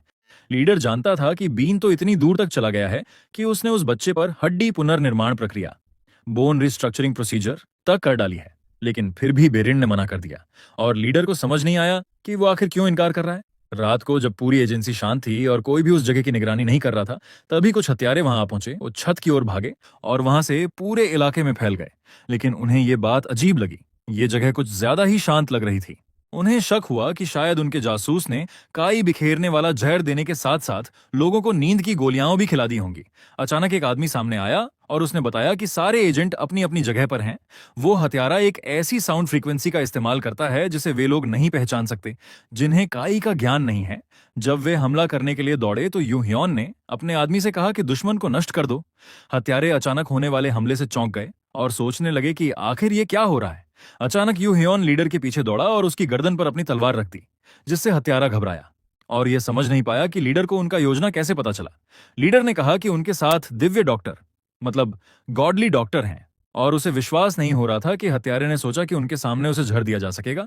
फिर लीडर ने पूछा, तुम्हें किसने भेजा? हत्यारे ने सोचा कि सफेद दिव्य डॉक्टर से ऐसी उम्मीद थी और उसने यह स्वीकार किया कि वह बताएगा कि उसे किसने भेजा था। लेकिन जब लीडर उसकी बात सुन रहा था, हत्यारे ने एक सस्ते तरीके से छत तोड़ी और उसके चेहरे पर उसके टुकड़े फेंक दिए। यू ह्योन इससे परेशान हो गया और उसने अपनी तलवार निकाल ली। फिर उसने अपनी विशेष कला येलो एम्परर्स सोर्ड टेक्निक का इस्तेमाल करते हुए हत्यारे पर हमला किया। हत्यारा पीछे धकेल दिया गया, लेकिन जल्द ही वो फिर लीडर की ओर दौड़ा, अपनी तलवार लहराते हुए, और हमला करने की कोशिश की। हालांकि यू ह्योन ने उसके हमले से बचते हुए अपनी पूरी ताकत से उसकी तलवार को रोक दिया, जिससे एक जबरदस्त धमाका हुआ। दोनों हत्यारा और लीडर बिना किसी नुकसान के बच गए। लेकिन अचानक यू ह्योन के हाथ कांपने लगे और उसने महसूस किया कि उसके दुश्मन ने वैम्पीरिक गोस्ट सोर्ड्समैनशिप का इस्तेमाल किया था। इसका मतलब था कि वो किसी दैत्य ताकतों का हिस्सा था। थोड़ी ही देर में उसका ओपोनेंट अपनी सोर्ड में डार्क माना भर देता है और लीडर की तरफ इशारा करता है। फिर वो वैम्पिरिक गोस्ट की सोर्ड्समैनशिप दिखाता है। एक तेज सोर्ड फ्लरी चलती है, जिससे उड़ता हुआ ब्लड यू ह्योन पर गिरता है। यू ह्योन ने अपनी येलो एम्परर्स सोर्ड टेक्निक और करेक्शन का इस्तेमाल करके काउंटर अटैक किया, जिससे एक जोरदार एक्सप्लोजन हुआ। लीडर को पहले से उम्मीद थी कि सामने वाला वैम्पिरिक गोस्ट ब्लेड का इस्तेमाल करेगा, एक डेमोनिक ब्लेड जो सिर्फ ब्लड चाहती है। इसलिए ये मायने नहीं रखता कि वो डेमोनिक फोर्सेस का हिस्सा है या नहीं। बुरी ताकतों का इस्तेमाल सिर्फ अपने फायदे के लिए करना गलत है। यू ह्योन ने अपनी सोर्ड उठाई ताकि वो ओपोनेंट को हराकर सबकी रक्षा कर सके, क्योंकि वही उसका कर्तव्य था। असैसिन ने सोचा कि यू ह्योन मूर्ख है और उसने उम्मीद की थी कि वो इतना बड़ा ओपनिंग छोड़ेगा, इसलिए वह तुरंत उस पर हमला करने दौड़ा। लीडर परेशान था क्योंकि उसे लगा कि शायद वो जल्दी मर जाएगा, लेकिन किसी तरह उसने हमला बचाया और फिर अपनी स्किल का इस्तेमाल किया। तभी स्काईराइज ड्रैगन जमीन पर लेटा हुआ था और उसने दुश्मन पर हमला कर दिया। असैसिन सोचने लगता है, क्या ऐसी भी कोई सोर्ड स्टाइल होती है? और फिर उसकी मौत हो जाती है उसकी हत्या के बाद। लीडर अपने साथियों को आदेश देता है कि दुश्मनों को पूरी तरह ओब्लिटरेट कर दो। उसी समय प्रोटेगनिस्ट झांक कर देखता है और महसूस करता है कि यह तो जैसे युद्ध शुरू हो गया है। यह देखकर वह चिंतित हो जाता है और वापस लौटता है। फिर उसे याद आता है कि वो बच्चा अब तक नहीं जागा है। जब वह उस बच्चे के आगे के जीवन के बारे में सोचता है तो उसे लगता है शायद उसके लिए यही बेहतर होगा कि वह कभी ना जागे। प्रोटैगनिस्ट को यह देखकर हैरानी होती है कि इतनी सारी ताकतें सिर्फ उसे मारने आई हैं और ये पूरा संसार जैसे एक बच्चे की जिंदगी खत्म करने के लिए चल पड़ा है। उसे यह पता था कि cloud dragon secure delivery services बहुत मजबूत हैं, इसलिए अगर उसने उन्हें अभी देखा भी ना होता तब भी शायद वो जीत ही जाते। हालांकि तब और ज्यादा ब्लडशेड होता और दुश्मनों के लिए वो एक बहुत बड़ी हार साबित होती। अगर ऐसा होता तो कई दूसरी secure delivery services cloud dragon की जगह लेने के लिए आपस में लड़ पड़ती। अब जब कैलेमिटी मतलब विनाश आने ही वाला है, प्रोटैगनिस्ट को यकीन नहीं हो रहा कि ये बच्चा इतनी तबाही के बीच भी चैन से सो रहा है। अचानक वो बच्चा अपने ड्रीम में जोर से चिल्लाने लगता है, जिससे जेन चौंक जाता है। उसे समझ नहीं आता कि उसे क्या हो गया है और ये बीस्ट सपने में क्या चिल्ला रहा है। वो सोचने लगा, क्या उसे अब इस बच्चे को जगा देना चाहिए? लेकिन उसे यह भी याद था कि पहले जब उसने उसे जगाने की कोशिश की थी तब भी वो जरा भी नहीं हिला था। प्रोटैगनिस्ट को जो आवाजें सुनाई दे रही थीं, उनसे उसे लगने लगा कि ये सिर्फ कोई नाइटमेयर नहीं है। उसे शक हुआ कि शायद बाहर से आ रही ब्लड की गंध इसकी वजह हो सकती है। वो तुरंत इंसेंस मतलब अगरबत्ती ढूंढने लगा। उसे यकीन था कि उसने उसे ड्रॉर में देखा था। थोड़ी देर बाद वो मिल गई और उसने उसे जलाना शुरू कर दिया। उसे ठीक से नहीं पता था कि उस सेंट में क्या था, लेकिन उसे उम्मीद थी कि ये खुशबू बाहर के खून की बदबू को ढक देगी, ताकि बच्चे की खून की प्यास फिर से न जागे। कुछ समय बाद बच्चा चिल्लाना बंद कर देता है, जिससे प्रोटैगनिस्ट को राहत मिलती है। आखिरकार थोड़ी पीस एंड क्वाइट मिला। वो मन ही मन सोचता है, अब तो ये बच्चा मुझ पर एक एहसानमंद हो गया है। प्रोटैगनिस्ट को पता है कि कहानी में मेन कैरेक्टर तो वही है, लेकिन फिर भी ये बेहतर होगा कि वो इस बच्चे के गुड साइड पर बना रहे। जो भी हो, बाहर लोग मर रहे हैं और इतनी तबाही मची है कि उसकी गुड नाइट स्लीप भी खराब हो चुकी है। उसने अंदाजा लगाया कि आज की रात तो उसे जागकर ही बितानी पड़ेगी। कुछ समय बाद बाहर का शोर थम जाता है, जिससे जिन चिन ही सोचता है शायद हालात अब काबू में आ गए हैं। ब्लड की बदबू और बाहर की तेज आवाजें अब शांत हो चुकी थीं। वो धीरे से बाहर झांकता है और देखता है कि कुछ लोग उन इलाकों की ओर भाग रहे हैं जहां घायल लोग थे। अब वो चाहता है कि जितने लोग बच गए हैं उन सबको मरीजों की मदद के लिए भेजा जाए। प्रोटैगनिस्ट को राहत मिलती है जब वो देखता है कि सब कुछ खत्म हो चुका है और ये घटना अब वैसी नहीं रही जैसी असल में होनी थी, क्योंकि जितनी कैजुअलिटीज मतलब मौतें घायल होनी चाहिए थी उससे काफी कम हुई हैं। अब वो सोचने लगता है, अब मैं क्या करूं? क्योंकि cloud dragons secure delivery services का बेस अब पूरी तरह सेफ है। वो उलझन में पड़ जाता है। क्या वो बस दर्शक बनकर स्पेक्टेट करे या सच में आगे बढ़कर कंट्रीब्यूट मतलब योगदान करे? उसे दोनों में से एक चुनना है। वो सोचता है कि अगर वो पीछे खड़ा रहे तो ये सेफ चॉइस होगी, क्योंकि तब उसकी असली स्किल सबके सामने नहीं आएगी। वैसे भी लोग पहले से उसके उस बच्चे पर किए गए फर्स्ट एड ट्रीटमेंट को लेकर सवालों से भरे हुए हैं, लेकिन वो ये भी जानता है अगर वो मदद करता है तो शायद वो उन लोगों की जान बचा सकेगा जो वरना मर जाते। लेकिन प्रोटैगनिस्ट जानता है कि अपनी सेफ्टी सबसे पहले है, क्योंकि उसके मेडिकल प्रोसीजर्स इस दुनिया के लिए बिल्कुल अलग और अजीब हैं। इसलिए यह भी मुमकिन है कि लोग उसे किसी स्पाई मतलब जासूस के रूप में गलत समझ लें। इसलिए उसने तय किया कि वो यहीं रुकेगा और बाद में चुपचाप निकल जाएगा। फिर वो इस एजेंसी के लिए कुछ समय तक काम करेगा और इस नई दुनिया में एक डॉक्टर बनकर अपनी लिविंग कमाएगा। उसे यकीन है कि वो अपनी एडवांस्ड मेडिकल स्किल्स से बहुत सारे लोगों की जान बचा सकेगा। उसे अपना पिछला जीवन याद आता है और वो सोचता है, क्या वो बच्चा जिसे उसने बचाने की कोशिश की थी वाकई बच पाया था? फिर वो खुद से सवाल करता है, क्या उसे उस बच्चे को बचाने के लिए इतनी दूर तक जाना जरूरी था? क्यों उसने उन्हें पहाड़ में मरने के लिए छोड़ नहीं दिया? लेकिन इन सवालों का जवाब उसके पास भी नहीं है। इन्हीं सोचों में डूबा था कि अचानक वो बच्चा फिर से चीखने लगा, जिससे वो चौंक गया। और जब उसने ध्यान से देखा तो उसे हैरानी हुई, क्योंकि हरायुन अब सांस नहीं ले रहा था। प्रोटैगनिस्ट घबरा जाता है और तुरंत हरायुन को जगाने की कोशिश करता है, लेकिन वो नहीं जागता। इससे वो और भी परेशान हो जाता है। उसे लगता है कि अब शायद वे किसी बड़ी मुसीबत में हैं। वो पास जाकर देखता है और सोचता है, हरायुन अब तक क्यों नहीं सांस ले रहा? 1 मिनट से ज्यादा हो गया है। वो घबराकर उसे हिलाने लगता है और तभी अचानक हरायुन उठता है, उसकी गर्दन पकड़ लेता है और गुस्से में पूछता है, तुम्हें किसने भेजा? चिन्ही हैरान रह जाता है। उसे विश्वास नहीं होता कि इस बच्चे में इतनी खून की प्यास पहले से है। प्रोटैगनिस्ट सदमे में था। क्योंकि उसने कभी नहीं सोचा था कि ये बच्चा इतना खतरनाक निकलेगा। वो उसे समझाने की कोशिश करता है, लेकिन हरायुन को लगता है कि अब काफी हो गया है। वो कहता है कि वो उसे मार डालेगा और फिर उसकी कॉप्स यानी लाश से पूछेगा। जो जानना है, प्रोटैगनिस्ट को याद आता है कि उपन्यास में हरयून के डीमन किंग बनने की एक बड़ी वजह थी, नेचुरल किलर का खून। नेचुरल किलर एक ऐसा इंसान माना जाता है जो जन्म से ही दूसरों को मारने में जीनियस होता है। जितना ज्यादा वो मारता है उतना ही ताकतवर बनता जाता है। इसके अलावा नेचुरल किलर्स की मार्शल आर्ट्स सीखने की क्षमता भी असाधारण होती है। वो किसी से भी तेज और खतरनाक बन जाते हैं। कहा जाता है कि ये लोग इतने खतरनाक होते हैं कि जैसे खुद स्वर्ग ने उन्हें हत्यारा बनाकर भेजा हो। नेचुरल किलर्स के पास जितनी जबरदस्त पोटेंशियल होती है, उतनी ही खतरनाक उनकी एक कमजोरी भी होती है। वो अपनी ही शक्ति की मैडनेस में डूबने लगते हैं। लेकिन प्रोटैगनिस्ट चौंक जाता है, क्योंकि हरयुन में वो पागलपन जरूर है जो एक मेन कैरेक्टर में होना चाहिए। मगर हैरानी की बात यह है कि वो उसे धीरे धीरे कंट्रोल करना सीख रहा है और शायद एक दिन सबसे ताकतवर इंसान बन जाएगा। लेकिन अभी चिन्ही के पास सोचने का वक्त नहीं है, क्योंकि हरयुन बहुत ताकतवर हो चुका है और वो किसी भी पल जानलेवा हो सकता है। उसे फौरन कोई रास्ता निकालना होगा।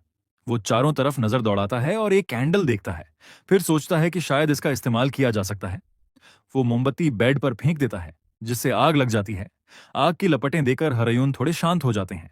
प्रोटैगनिस्ट सोचता है, क्या ये फ्लेम्स हैं जिनसे उसकी मैडनेस शांत हो रही है, या फिर ये नेचुरल किलर की वो पागल तासीर है जो किसी वजह से बदल रही है।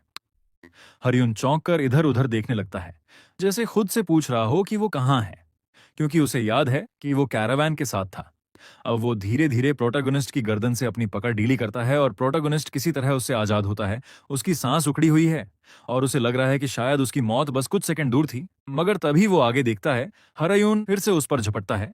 अब उसे लग रहा है कि शायद वो फिर से बज़र्क हो गया है, क्योंकि उसकी आंखों में वो वही पागलपन है जो उपन्यास में लिखा गया था। जितना खून बहता है उतनी ही उसकी विनाश की प्यास बढ़ती जाती है। प्रोटैगनिस्ट तब और ज्यादा डर जाता है जब वो हरयुन को एक खास स्टांस में खड़ा देखता है, जो इस बात का संकेत है कि वो कोई खतरनाक मार्शल आर्ट्स तकनीक इस्तेमाल करने जा रहा है। अब प्रोटैगनिस्ट का सबसे पहला मकसद था उस साइको को शांत करना। वो सोचता है कि आखिर क्या तरीका हो सकता है, और फिर उसे एक बात याद आती है। वो धीरे से बोलता है, गैंगहोस फेवर और ग्रज एक ही सिक्के के दो पहलू हैं। ये सुनते ही हरयुन का हाथ रुक जाता है। लेकिन प्रोटैगनिस्ट अब भी सोचता है, क्या ये सच में असर कर गया? हरायुन को अपनी मां की कही बात याद आने लगती है। गंगो का फेवर और ग्रज दोनों एक ही सिक्के के दो पहलू हैं। चाहे कोई एहसान हो या दुश्मनी, दोनों ही आखिरकार खून बहाते हैं। इसलिए इन दोनों से दूर रहो। जब वो ये सुन रहा था तब वो रो रहा था। उसकी मां ने उससे कहा था, मेरी तरह मत जीना, एक अलग जिंदगी जीना। प्रोटैगनिस्ट जानता था कि हरयून के लिए उसकी मां ही उसकी आखिरी ब्लड रिलेटिव थी, और उसे उम्मीद थी कि उसकी मां के आखिरी शब्द ही उसे संभाल सकते हैं। वो धीरे से उसके कंधे पर हाथ रखता है और पूछता है, क्या तुम सोचते हो कि तुम डीमन फोर्स में जाकर सुरक्षित रहोगे? अगर तुमने वो गलत पैरासाइट वेन्यू अपनाया तो तुम बस उनकी कठपुतली बनकर रह जाओगे। अब हरयून शांत हो चुका है। वो प्रोटैगनिस्ट को छोड़ देता है और हैरान होकर पूछता है, तुम्हें ये सब कैसे पता है? चिन्ही सोचता है कि यह बताना जरूरी नहीं है कि उसे यह सब कैसे पता है, और उल्टा हरयुन से पूछता है, तुम डीमन फोर्सेस के बारे में क्या जानते हो? प्रोटैगनिस्ट कहता है कि उसे कोई दूसरा रास्ता नहीं दिखा और सिर्फ ब्लड पैरासाइट को अपनाकर ही वो डीमन फोर्स में शामिल हो सकता था। डीमन फोर्स में शामिल होने वाले किसी के लिए भी कोई एक्सेप्शन नहीं है, चाहे वो कोई भी हो। ब्लड पैरासाइट असल में एक ऐसा परजीवी होता है जो शरीर के अंदर रहकर उसे धीरे धीरे खा जाता है। जिस इंसान के शरीर में यह होता है, उसे हर 10 दिन में डीमन फोर्स द्वारा दी जाने वाली मेडिसिनल बॉल खानी जरूरी होती है। अगर समय पर यह मेडिसिन बॉल ना ली जाए तो वो परजीवी शरीर के अंदर अंडे डाल देता है और फिर वो अंडे शरीर के अंदर एक्सप्लोड हो जाते हैं और इंसान की दर्दनाक मौत हो जाती है। प्रोटैगनिस्ट अब सीधे हरायुन से पूछता है, अगर मैं तुम्हें यह कहूं कि इस ब्लड पैरासाइट को शरीर से निकालने का एक तरीका है, तो तुम क्या करोगे? हरायुन चौंक जाता है। वो गंभीर होकर पूछता है, तुम कौन हो और तुम्हें यह सब कैसे पता है? प्रोटैगनिस्ट कहता है, इससे फर्क नहीं पड़ता कि वो कौन है या उसे ये सब कैसे पता है, मुद्दा ये है कि उसे पता है हरयुन को क्या चाहिए। हरयुन उससे पूछता है, क्या तुम भी चर्च के पीछे हो? क्या तुम भी उसी से जुड़े हो? प्रोटैगनिस्ट चौंक जाता है। लगता है हरयुन उसे 8 ग्रेट डिमोनिक क्लैंस के किसी सदस्य से भ्रमित कर रहा है। ये अजीब नहीं है, क्योंकि उन क्लैंस के लोग अक्सर मिशन पर होते हैं और छिपकर काम करते हैं। प्रोटैगनिस्ट समझता है कि अभी सफाई देने का कोई फायदा नहीं और बस इतना कहता है, क्या यह बात अपने आप में काफी नहीं है कि एक छोटा बच्चा उस वैगन में अकेला था, बिना किसी बड़े के साथ? हरयुन कुछ भी समझ नहीं पाता। प्रोटैगनिस्ट एक लकड़ी का लट्ठा उठाकर दरवाजा बंद कर देता है। अब हरयुन हैरान होकर पूछता है, तुम क्या कर रहे हो? प्रोटैगनिस्ट गंभीर होकर जवाब देता है, उम्मीद है इससे तुम्हें फैसला करने में मदद मिलेगी। तभी बाहर कोई आवाज लगाता है, कोई अंदर है क्या। धुआं और आग दोनों तेज हो रहे हैं। वहां एक मरीज भी था। रेस्क्यूअर्स दरवाजा पीटने लगते हैं और कहते हैं, जल्दी दरवाजा खोलो। मगर प्रोटैगनिस्ट उनकी बातों को नजरअंदाज करता है और सीधे हरयुन से पूछता है, क्या तुम मेरा हाथ थामोगे या फिर मरना पसंद करोगे। हरयुन गुस्से में जवाब देता है, मैं तो तुम्हें मारकर यहां से चला भी सकता हूं। प्रोटैगनिस्ट हल्की सी मुस्कान के साथ पूछता है, अच्छा, अगर ऐसा है तो जरा सोचो, तुम्हारे शरीर पर जो चोट के निशान हैं, अगर मैं जोर से चिल्ला दूं कि तुम एक स्पाई हो तो लोग किसकी बात पर यकीन करेंगे। ये सुनकर हरयुन चौंक जाता है। बाहर से लोग आवाज लगाते हैं, घर का मालिक आ रहा है, जल्दी दरवाजा खोलो। अब हरयुन को याद आता है, चिन्ही वही था जिसने उसे बेहोशी की हालत में उठाया और उसकी देखभाल की थी। वो बार बार बेहोश हो रहा था, इसलिए उसे लगा था कि शायद वो सब सपना था। लेकिन अब समझ आया कि वो सब हकीकत थी। उसे अब ये भी लगता है कि चिन्ही के इरादे भी एकदम साफ नहीं थे। प्रोटैगनिस्ट थोड़ा उलझ जाता है, लेकिन फिर भी शांत होकर पूछता है, तो अब क्या करोगे। वो ये नहीं कहना चाहता था कि उसे नहीं पता था कि हरयुन ही वो डीमन किंग है, और उसने बस उसे इसलिए बचाया क्योंकि वो एक मरीज था जिसकी जान बचाना जरूरी था। वो बस कहता है, कमरे में थोड़ी ही देर में हवा भर जाएगी, धुआं और ऑक्सीजन की कमी की वजह से, इसलिए जल्दी फैसला कर लो। हरयुन कुछ पल सोचता है, फिर कहता है, ठीक है, मैं तुम्हारी बात मानता हूं, हम साथ मिलकर काम करेंगे। प्रोटैगनिस्ट हैरान रह जाता है। उसने सोचा भी नहीं था कि वो हयुन का यह चेहरा देखेगा, ऐसा चेहरा जो अभी तक किसी का खून बहाए बिना भी इतनी शांति और गंभीरता लिए था। अचानक प्रोटैगनिस्ट ने दरवाजा खोल दिया। बाहर खड़े लोग राहत की सांस लेते हुए तेजी से अंदर दौड़ पड़े। उस छोटे पेशेंट को देखने के लिए प्रोटैगनिस्ट मासूम बनने की एक्टिंग करता है। वो दौड़कर उन पर कूद जाता है और कहता है, प्लीज इसकी मदद करो। रेस्क्यूअर को लगा कि शायद ये बच्चा बहुत डर गया था। वो बोला, अच्छा किया जो दरवाजा बंद किया, लेकिन शायद तुम्हें उसे खोलना नहीं आता था। हारायून को यकीन ही नहीं हो रहा था कि शिन्ही इतनी मासूमियत से एक्टिंग कर रहा है। वो आदमी सबसे पहले आग बुझाने में लग गया और कहने लगा, बच्चा जरूर सदमे में होगा। फिर उन्होंने शिन्ही से पूछा, तुम्हें कहीं चोट तो नहीं लगी। फैसला लिया गया कि सबसे पहले पेशेंट को सुरक्षित बाहर निकाला जाएगा। प्रोटैगनिस्ट ने जाते जाते एक बार पीछे मुड़कर हारायून की तरफ देखा और हल्की सी मुस्कान दी। दूसरी तरफ ज्यादा गंभीर रूप से घायल लोगों को पहले वहां ले जाया जा रहा था, जहां पहले से व्यवस्था की गई थी। एक आदमी ने अपने साथी से कहा, जाओ कुछ लाने का इंतजाम करो जिससे हम इन्हें उठा सकें। कईयों की टांगें टूटी हुई हैं। इसी बीच प्रोटैगनिस्ट एक पेशेंट का इलाज कर रहा था। उसे देखकर सब हैरान रह गए। लोगों को लगा ये कैसा जबरदस्त इलाज है। कोई इंसान सच में ऐसे आंतों को साफ करके बच सकता है। उन्हें लगा शायद यही वही मेडिकल प्रोसेस है जिससे उस लीडर की जान बची थी। प्रोटैगनिस्ट उस मरीज की आंतों की सिलाई कर रहा था। उसे राहत मिली कि आंतें ज्यादा फटी नहीं थीं, अब बस उन्हें वापस सही जगह रखना था। प्रोटैगनिस्ट सोच रहा था कि इन्फेक्शन का क्या करेगा, क्योंकि ना तो उसके पास सक्शन मशीन थी, ना कोई अच्छा सैनिटाइजेशन डिवाइस। उसने मन ही मन अपनी किस्मत को कोसा, पता नहीं मैं इसे बचा पाऊंगा या नहीं। लेकिन उसने सोचा, जो कुछ भी कर सकता हूं अभी कर लेता हूं। कामगारों ने देखा कि वो किसी चीज को डाल रहा है। उन्होंने पूछा, अब क्या कर रहे हो, क्या आंतों को अंदर नहीं डाल रहे।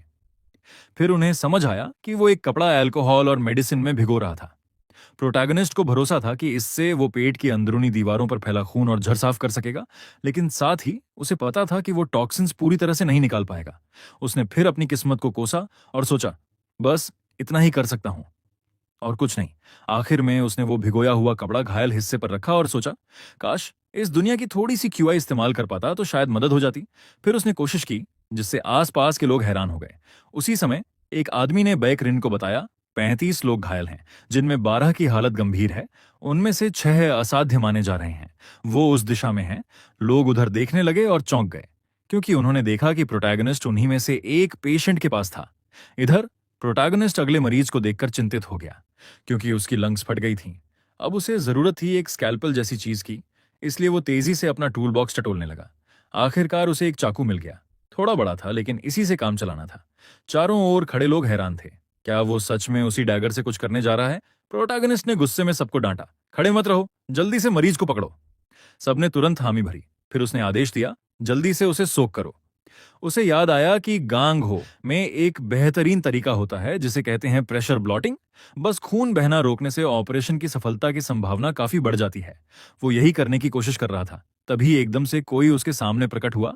एक रहस्यमयी हस्ती, व्हाइट ड्रैगन गॉडली डॉक्टर। वो उसके हाथों की हरकतों को देखकर बोला, क्या यही तरीका है। चौंक गया। उसने सबको बताया, अब मैं इसे निकालने वाला हूं, सब लोग मरीज को कसकर पकड़ें। सबने हामी भरी। प्रोटैगनिस्ट ने धीरे से डैगर पकड़ा और खींच लिया। तभी चारों ओर घबराहट फैल गई।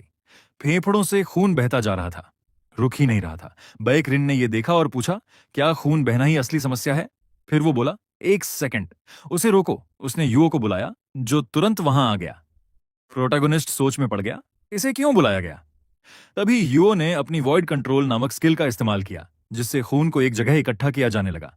युओ की स्किल वैसी ही थी जैसे साइकोकिनेसिस, जिससे वो चीजों को हवा में उठाकर खींच सकता था। बीकरिन ने पूछा, क्या ये काफी होगा? प्रोटैगनिस्ट ने हामी भरी, लेकिन वो हैरान रह गया। क्या सच में वो ऐसा कर सकता है? वो सोच रहा था, मैंने कभी अपनी आंखों से ऐसा नहीं देखा था। पर फिर उसने खुद को संभाला। ये समय हैरान होने का नहीं है, मुझे अब ये हिस्सा अलग करना है। उसे याद आया, पिछले जीवन में आपातकालीन विभागों में मदद करने का अनुभव अब बहुत काम आ रहा था। प्रोसीजर पूरा करने के बाद उसने जख्म सिल दिया और राहत की सांस ली। कुछ समय बाद लीडर वार्ड में पहुंचे और पूछा, कितने गंभीर रूप से घायल लोगों को बचाया गया? स्टाफ ने बताया, कुल 7 लोग गंभीर रूप से घायल थे, 2 तो बच नहीं सकते थे। बाकी 5 को इलाज मिला, लेकिन उनमें से भी 2 की अभी मौत हो गई। यूयुन ने बीकरिन का शुक्रिया अदा किया और कहा, तुम्हारी कोशिशों की वजह से कई कीमती जानें बच गईं। बीकरिन ने कहा, चिंता मत कीजिए, मैं आखिर तक साथ रहूंगा। फिर वो चिन्ही की तरफ देखने लगे और बोले, इस लड़के के इलाज करने के कौशल वाकई में गजब हैं। नेता ने सहमति जताई, क्योंकि उसे भी ऐसा लग रहा था जैसे वह सपना देख रहा हो। बैकरेन नायक के पास आया और विश्वास नहीं कर पाया कि वह सो गया है, जबकि कुछ समय पहले तक वह पूरी तरह से जाग रहा था। लेकिन यह समझना आसान था, क्योंकि वह रात बहुत थका देने वाली रही थी। इसलिए उसने युओं से कहा कि वह उसे एक आरामदायक जगह पर लिटा दे। उस दिन के बाद चिन्ही के योगदानों की चर्चा पूरी टुकड़ी में फैल गई और वह बातचीत और बहस का केंद्र बन गया। बाद में योद्धा आपस में किसी के बारे में बात कर रहे थे। उनका मानना था कि वह बहुत जिद्दी है, क्योंकि जब भी कोई उससे बात करने की कोशिश करता है तो वह कोई जवाब नहीं देता। इसके अलावा वह हर मौके पर आत्महत्या करने की कोशिश करता है, जिससे सभी योद्धा उससे परेशान हो गए थे। उन्हें यकीन नहीं हो रहा था कि वह ऐसा व्यवहार कर रहा है, जबकि उसकी सारी मांसपेशियां और नसें काट दी गई हैं। एक और योद्धा ने स्पष्ट किया कि उन्होंने हाउल कबीले से एक पेशेवर को बुलाया है, जो उसे बोलने के लिए मजबूर करेगा। एक अन्य योद्धा ने जोड़ा कि यह अफवाह है कि वह किसी कुलीन कबीले के युवा मालिक के पीछे पड़ा है, और चूंकि सुरक्षित वितरण सेवाएं कुछ भी विशेष नहीं ले जा रही, इसलिए यह बात काफी हद तक सच लगती है। इस बीच नायक सोच रहा था कि बच्चे के शरीर में होना कितना आरामदायक है, क्योंकि उसमें आसानी से कहीं भी गुस्सा या छुपा जा सकता है। जब वह खाना खा रहा था, तभी उसे पता चला कि मुख्य परिवार से सोन ह्यून उससे मिलने आया है। वहां मौजूद कुछ योद्धा आपस में चर्चा कर रहे थे। लगता है उसे अपने छोटे चचेरे भाई को जिंदा देखना बिल्कुल पसंद नहीं है, जैसे आंखों में कांटा चुभ रहा हो, लेकिन शक से बचने के लिए मजबूरी में मिलने आ रही है। नायक ये सब सुनकर हैरान रह गया। उसके मन में ख्याल आया, इन लोगों को जरा भी अंदाजा नहीं है कि वो क्या बकवास कर रहे हैं।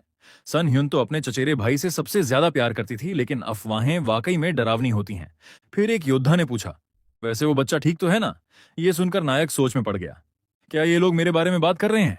उस योद्धा ने कहा। उसके गले पर किसी के हाथ के निशान थे, लेकिन वो दुखी होते हुए भी ठीक लग रहा था। फिर उसने बताया कि जिन बच्चों के साथ वो सो रहा था, शायद उन्होंने कोई नाइटमेयर देखा होगा और घबराकर ऐसा कर दिया।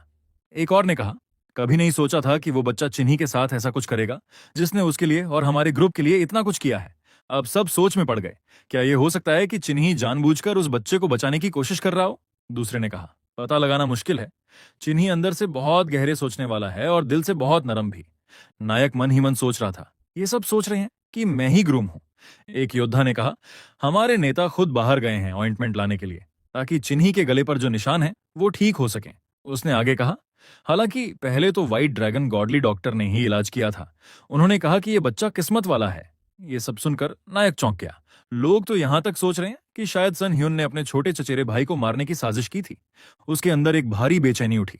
कितनी जल्दी लोग किसी पर शक करने लगते हैं बिना सच्चाई जाने। उसे अच्छी तरह पता था कि सन ह्योंग कभी अपनी सफाई नहीं देगी, वो आखिरी दम तक चुप ही रहेगी, क्योंकि उसने सन योंग को ही अपने कुल का उत्तराधिकारी बनाने का फैसला किया था। शायद अब वो अपने साजिशी चचेरे भाई द्वारा की गई हत्या की कोशिशों की तह तक जाने की कोशिश कर रही है।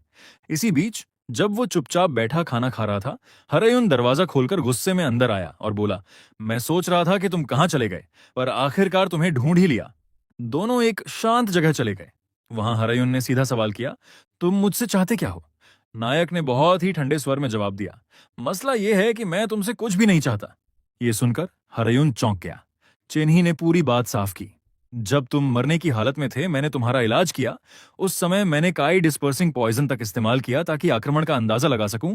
उस सारा हंगामा और तबाही के बीच मैंने तुम्हारी देखभाल की, लेकिन बदले में मुझे कुछ नहीं मिला। अब हरयुन को गुस्सा आ गया। क्या तुम ये सब इसलिए कह रहे हो क्योंकि तुम मुझसे कोई सौदा करना चाहते हो? नायक शांत भाव से बोला, नहीं, अब मैंने मन बदल लिया है। मैं तुम पर भरोसा नहीं कर सकता। हरयुन ने पूछा, तो क्या ये काफी नहीं होगा कि मैं माफी मांग लूं? नायक ने कुछ पल सोचा और फिर कहा, आज से मुझे हयांग कहकर बुलाओ। हरयुन सन्न रह गया। क्या तुम ये कह रहे हो कि हम सौगंध लेकर भाई बने? तुमने मेरी जान बचाई है, इसलिए ये मुझे कहना चाहिए, लेकिन अजीब लगेगा अगर मैं तुम्हें बड़ा भाई मानूं। चेन ही मुस्कुराया और बोला, इसमें अजीब क्या है? मैं उम्र में तुमसे बड़ा हूं, तो छोटा भाई कैसे हो सकता हूं? हयून बोला, तो फिर ऐसा करो, मुझसे लड़ाई करके मुझे हराओ। नायक को यकीन नहीं हुआ। क्या तुम वाकई एक ऐसे आम इंसान को मारना चाहते हो जो मार्शल आर्ट्स तक नहीं जानता? तुम्हें क्या मैं कोई कमजोर सिविलियन लगता हूं जिसे पीट कर साबित करना है कि तुम बहादुर हो? और मैं वही इंसान हूं जिसने तुम्हारी जान बचाई थी, तुम्हारे जख्मों का इलाज किया था। हरायन थोड़ा चिंतित हो गया। उसने रोकने की कोशिश की, लेकिन नायक ने मुस्कुराते हुए कहा, एक बार कोशिश करके मुझे हयांग कहकर तो बुलाओ। हयून को समझ नहीं आया कि ये आदमी चाहता क्या है। नायक ने कहा, क्या ये चाहता है कि मैं इसे पीटूं और फिर इसका छोटा भाई बन जाऊं? उसने सीधा कहा, ठीक है। हरायन को यह सब बकवास लग रहा था, लेकिन न जाने क्यों उसे ये बात सच भी लग रही थी। नायक तो माने ही नहीं रहा था। अब सब सोचने लगे कि इससे अच्छा है कि उसे ह्युंग कह दिया जाए। हरायून के पास अब कोई और रास्ता नहीं बचा। उसने धीरे से कहा, हयुंग। लेकिन नायक ने जोर देकर कहा, जोर से बोलो, अब गुस्से में, लेकिन मजबूरी में।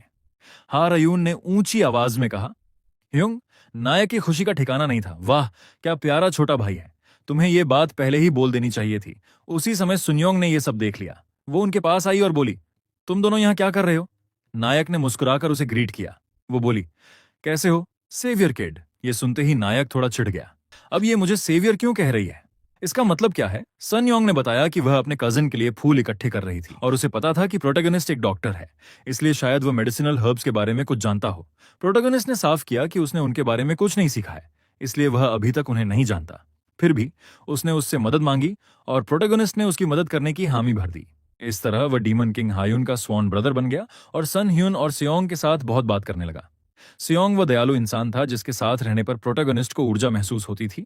जाने से पहले सुन्योंग ने उसे कुछ देना चाहा और कहा कि वह इसे साथ लेकर जाए। प्रोटैगनिस्ट ने उस चीज को देखा और सोचा कि यह क्या है। फिर उसे समझ आया कि यह एक ब्लैक पाइन क्लाउड सोर्ड है। यह एक अनब्रोकन प्रसिद्ध तलवार है जो रिनाउंड सोर्ड्स में से एक है और असैसिनेशन के लिए उपयुक्त है। क्योंकि इसका डार्क ब्लेड लाइट को रिफ्लेक्ट नहीं करता, वह इस तलवार की कीमत जानता था, इसलिए उसने बताया कि वह इसे स्वीकार नहीं कर सकता। सियोंग हैरान होकर बोली कि उसने अपनी लाइफ बचाने का डेट अभी तक चुकाया नहीं है।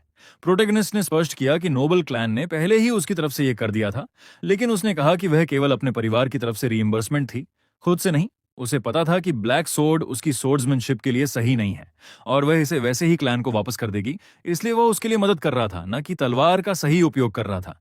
तो वह ज्यादा आराम महसूस करेगी अगर उसने उसे ये तलवार देने दिया होता। प्रोटैगनिस्ट ने सहमति जताई कि वह इस सोर्ड को रखेगा और उसने उससे पूछा कि कैसे इस्तेमाल करना है।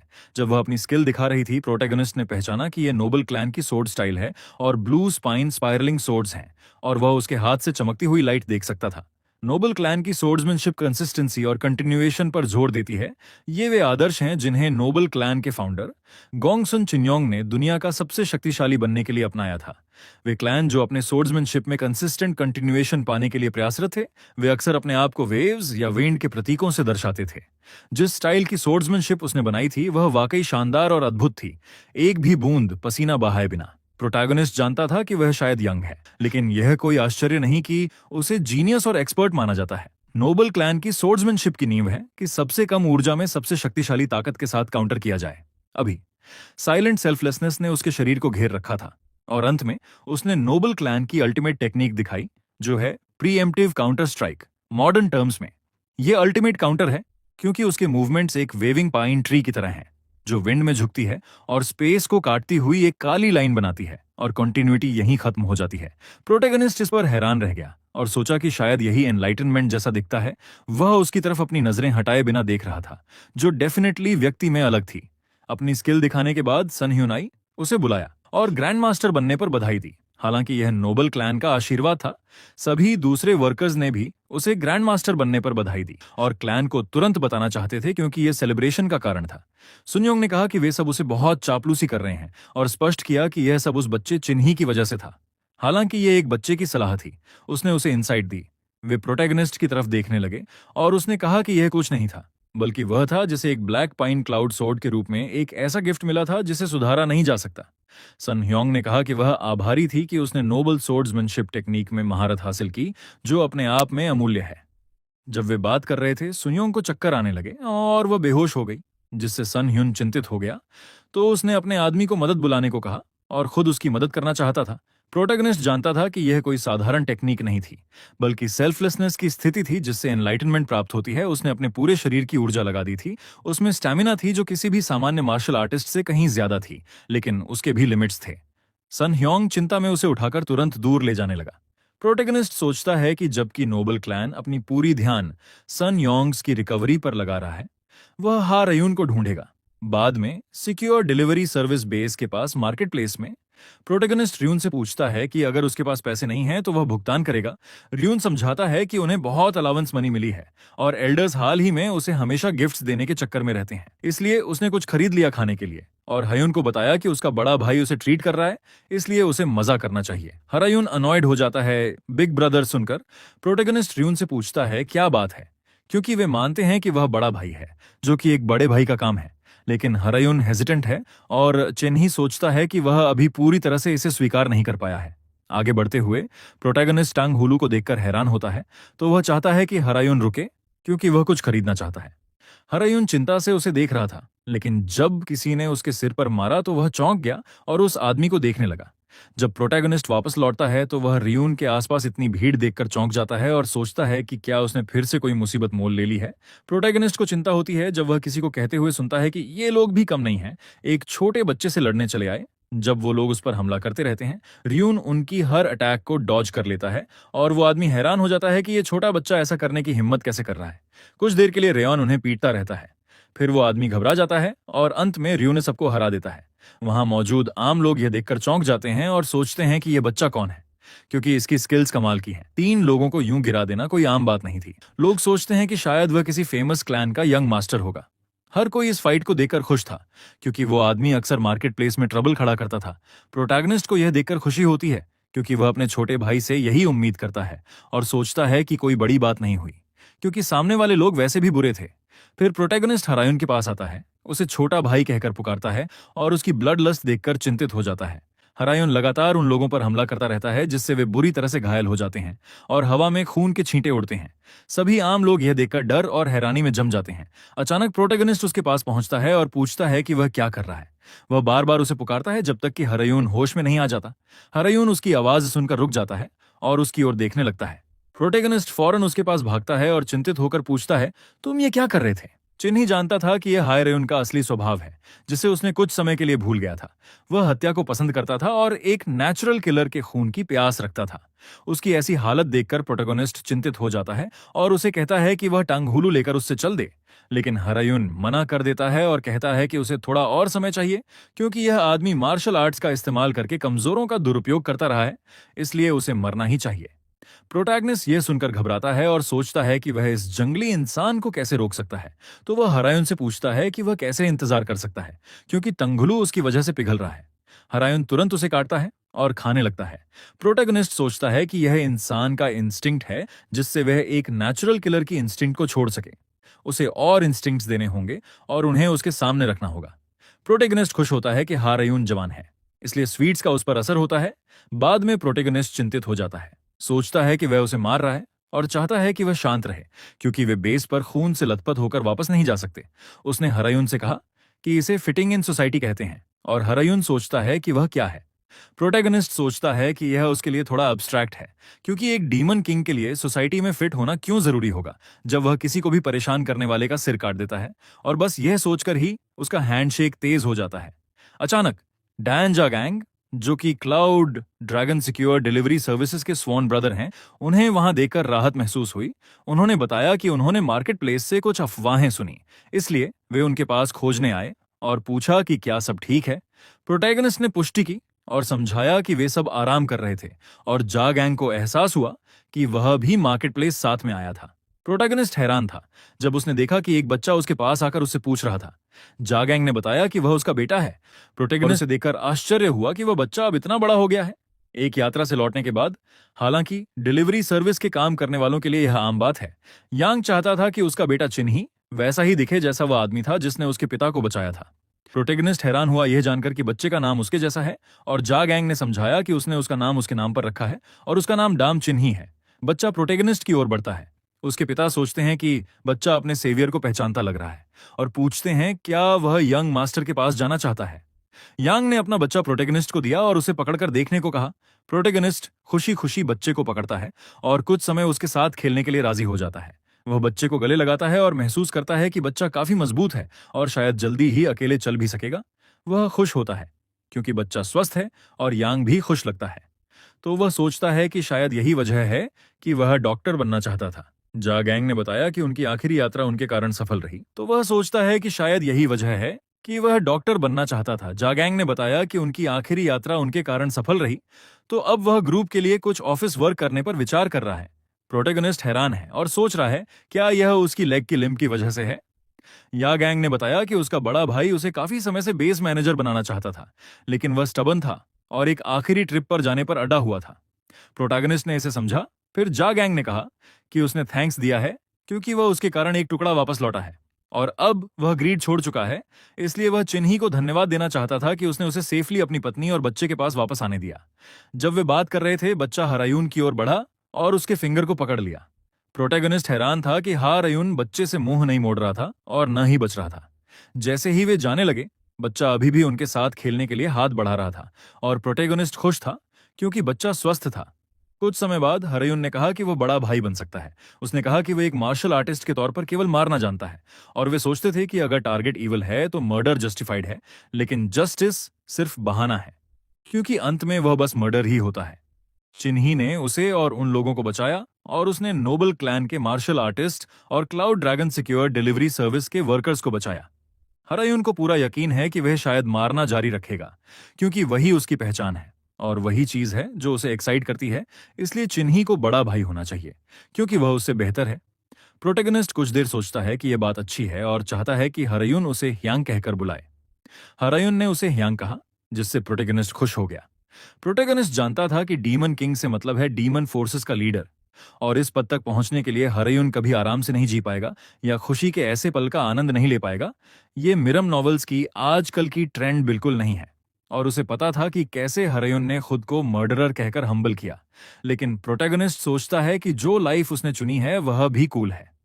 प्रोटैगनिस्ट ने उसे देखा और पूछा कि क्या वह जल्दी ही डीमन फोर्सेस में शामिल होगा।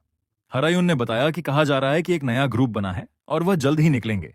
प्रोटैगनिस्ट जानता था कि यह एक मुश्किल यात्रा होगी, तो उसने पूछा कि क्या वह फिर भी जाना चाहता है। हरायून ने कहा कि उसके लिए कोई और रास्ता नहीं है और वह सोच रहा था कि चिन्ही उसे क्यों नहीं पूछ रहा कि वह डीमन फोर्सेस के लिए इतना फिक्सेटेड क्यों है। प्रोटैगनिस्ट आसमान की तरफ देखकर कहता है कि उसे कुछ भी समझ में नहीं आ रहा कि वह क्या बात कर रहा है, लेकिन वह सोचता है कि जरूर कोई वजह होगी क्योंकि हरायून ने अपना मन बना लिया है। हरायून ने प्रोटैगनिस्ट को रोककर पूछा कि क्या वह एक दिन उसे बताएगा कि वह उससे क्या छुपा रहा है। प्रोटैगनिस्ट वह सोचता है कभी नहीं बताएगा कि चाहे कितना भी समय बीत जाए, क्योंकि ऐसा लगने लगेगा कि वह पागल है। लेकिन उसने हरायून से कहा कि वह एक दिन बताएगा क्योंकि वह उसका छोटा भाई है। हालांकि अभी के लिए वह उसे वह सब सिखाना चाहता था जो वह जानना चाहता था, जैसे कि ब्लड पैरासाइट को कैसे हटाया जाए, क्योंकि उसे यह जानना जरूरी था इससे पहले कि वह चला जाए। कुछ समय बाद हरायून ने अपना सामान बांधा और जाने ही वाला था, लेकिन जाने से पहले उसने प्रोटैगनिस्ट को उदास होकर देखा। बस यूं ही हरायून चला गया। चिन्ही ने अपनी तरफ से पूरी कोशिश की और बाकी कहानी मुख्य पात्र पर निर्भर है, लेकिन अब वह सोच रहा था कि वह क्या करेगा क्योंकि अभी हाल ही में वह जिंदा रहने के लिए संघर्ष कर रहा था और उसे लग रहा था कि उसने अपने जीवन का मकसद खो दिया है। जब वह ऐसा सोच रहा था तभी बीक रेना ने उसे रोक लिया और वह खुश था कि उसे आखिरकार मिल गया। गॉडली डॉक्टर को देखकर प्रोटैगनिस्ट हैरान रह गया। बीक रेना ने पूछा क्या वे थोड़ी देर बात कर सकते हैं। फिर बीक रेना ने उसे सब कुछ समझाया और प्रोटैगनिस्ट चकित रह गया। जब उसे पता चला कि बीक रीना उसे अपना शिष्य बनाना चाहता है, बीक रीना को यह अजीब लगा, कि प्रोटैगनिस्ट ने इसे अब तक समझा नहीं, जबकि उसने इतना समय से संकेत दिए थे। और फिर उसने चाय परोसनी शुरू कर दी। प्रोटैगनिस्ट चिंतित था कि शायद बीकरेन ने अभी तक किसी को शिष्य नहीं बनाया होगा। उसने पूछा कि क्या बीकरेन को कोई दिलचस्पी नहीं है, लेकिन प्रोटैगनिस्ट ने साफ किया कि यह उसके लिए एक बड़ा सम्मान है। बस इतना अचानक था कि वह संभाल नहीं पा रहा। बीकरेन यह सुनकर राहत महसूस करता है। प्रोटैगनिस्ट ने पूछा कि शिष्य के रूप में उसे क्या क्या सीखने को मिलेगा। गॉडली डॉक्टर ने बताया कि वह सब कुछ सिखाएगा जो वह जानता है। प्रोटैगनिस्ट हैरान रह गया, क्योंकि इसमें कोई झिझक नहीं थी। मतलब बीकरेन मजाक नहीं कर रहा। बीकरेन ने देखा कि प्रोटैगनिस्ट कुछ सोच में पड़ा हुआ था, तो उसने पूछा कि क्या बात है। प्रोटैगनिस्ट जानता था कि गॉडली डॉक्टर खुद एक मरीज है जो 9 क्लाउडेड एब्सोल्यूट पल्सेस नाम की बीमारी से पीड़ित है। कागज पर यह योजना तो अच्छी लगती है, क्योंकि बीकरेन बहुत जल्द मरने वाला है। उसकी संपत्ति सब प्रोटैगनिस्ट को मिलेगी। 9 क्लाउडेड एब्सोल्यूट पल्सेस मिर्रम के लिए एक प्रकार की जटिल बीमारी है, और प्रोटैगनिस्ट सोचता है कि क्या यह इलाज के बाहर है। प्रोटैगनिस्ट अपनी चाय की प्याली नीचे रखता है और बीकरेन से एक वादा करता है कि वह जीने की उम्मीद नहीं छोड़ेगा। बीकरेन पूछता है कि उसका मतलब क्या है। प्रोटैगनिस्ट कहता है कि उसे पता है कि वह बीमार है, और सोचता है कि यह शायद जन्मजात बीमारी है। अगर यह सही है तो पूरी तरह से ठीक होना असंभव नहीं है। तभी प्रोटैगनिस्ट को अचानक तेज खून की प्यास, ब्लड लस्ट महसूस होती है, और वह चौंक जाता है, सोचते हुए कि क्या हुआ है। उसने आगे देखा और सोचा कि अचानक यूं युओं से इतनी खतरनाक ब्लड लस्ट क्यों निकल रही है। ये डरावना था। उसे याद आया कि यूं तो सिर्फ एक एक्स्ट्रा कैरेक्टर था जो पहले वॉल्यूम में कुछ बार ही दिखा था। वह सोचता है कि आखिर बात क्या है। प्रोटैगनिस्ट थोड़े घबराए हुए थे, लेकिन तभी बीकरेन ने युओं को डांटते हुए कहा, बस करो। जैसे ही बीकरेन ने युओं को शांत होने का आदेश दिया, प्रोटैगनिस्ट ने राहत की सांस ली। लेकिन युओं गुस्से में अपने मास्टर से कहता है, इस बच्चे ने मेरा मजाक उड़ाया है। प्रोटैगनिस्ट जानता था कि किसी आखिरी स्टेज के कैंसर पेशेंट से यह कहना कि कोई नई दवा आ गई है और अब उम्मीद है, यह एक प्रकार का अत्याचार है। उम्मीद निराशा से भी ज्यादा क्रूर हो सकती है, क्योंकि यह इंसान को बुरी तरह तोड़ देती है। ये एक इंसान को शांति से मरने का मौका नहीं देती और जिंदगी का एक साफ सुथरा अंत छीन लेती है। लेकिन फिर भी यह सब डॉक्टर की ड्यूटी का हिस्सा होता है।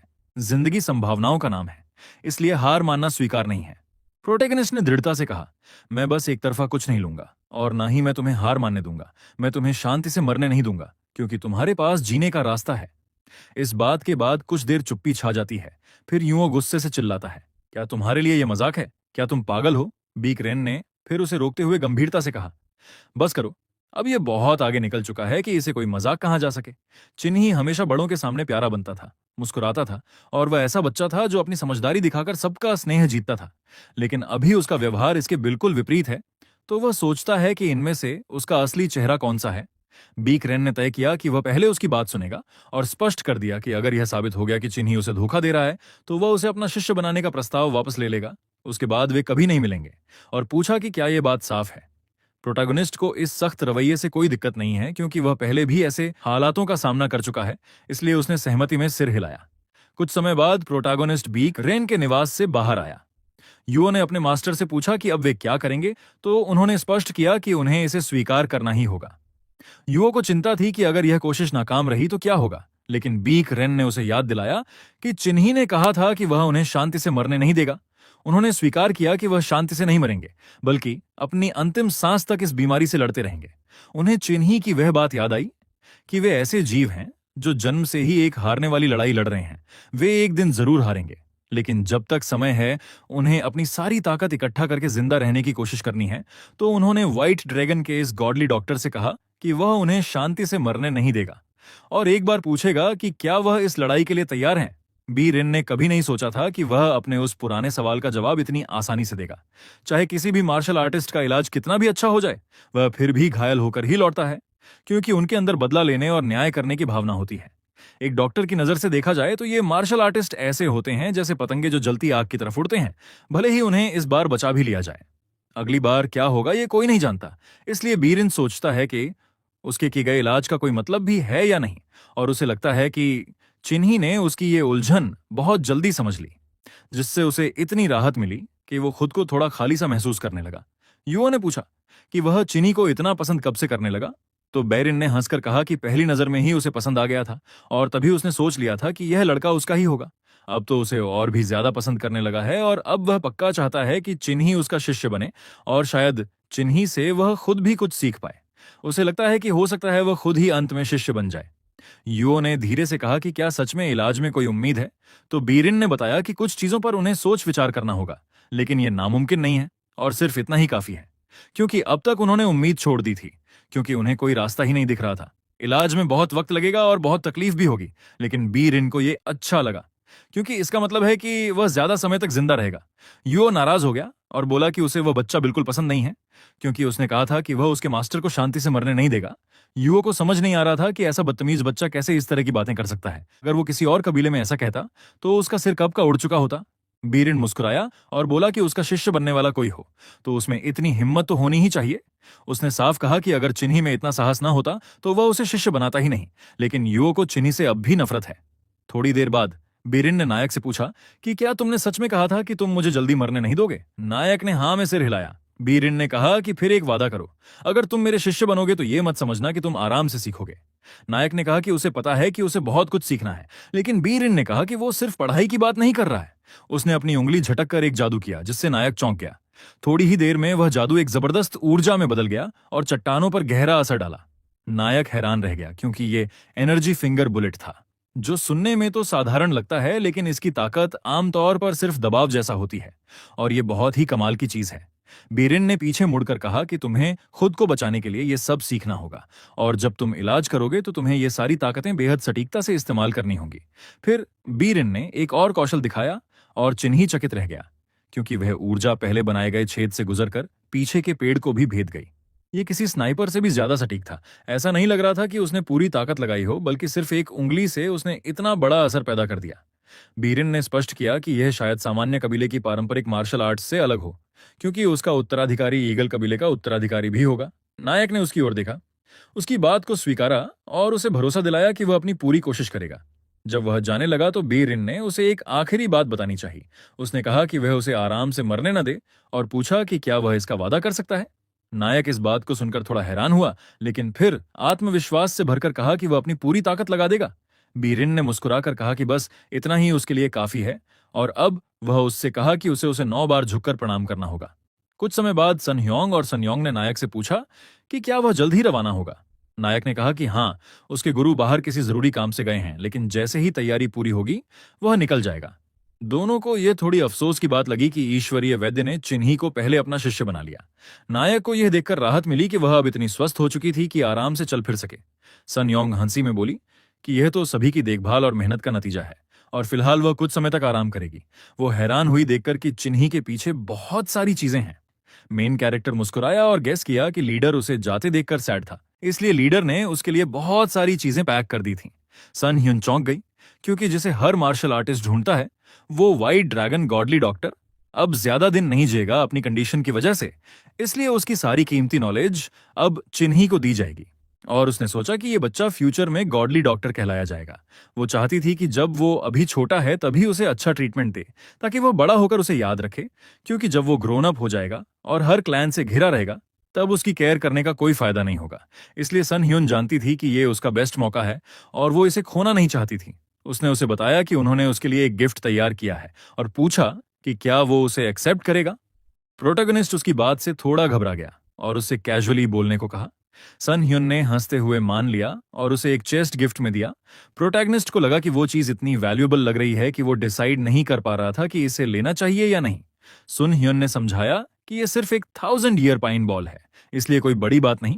लेकिन प्रोटैगनिस्ट ये सुनकर शॉक्ड रह गया, क्योंकि वो जानता था कि 1000 ईयर पाइन बॉल एक बहुत रेयर मेडिसिनल आइटम है जो 1000 इंडियन पेड़ों की लाइफ फोर्स को रिफाइन करके बनाई जाती है।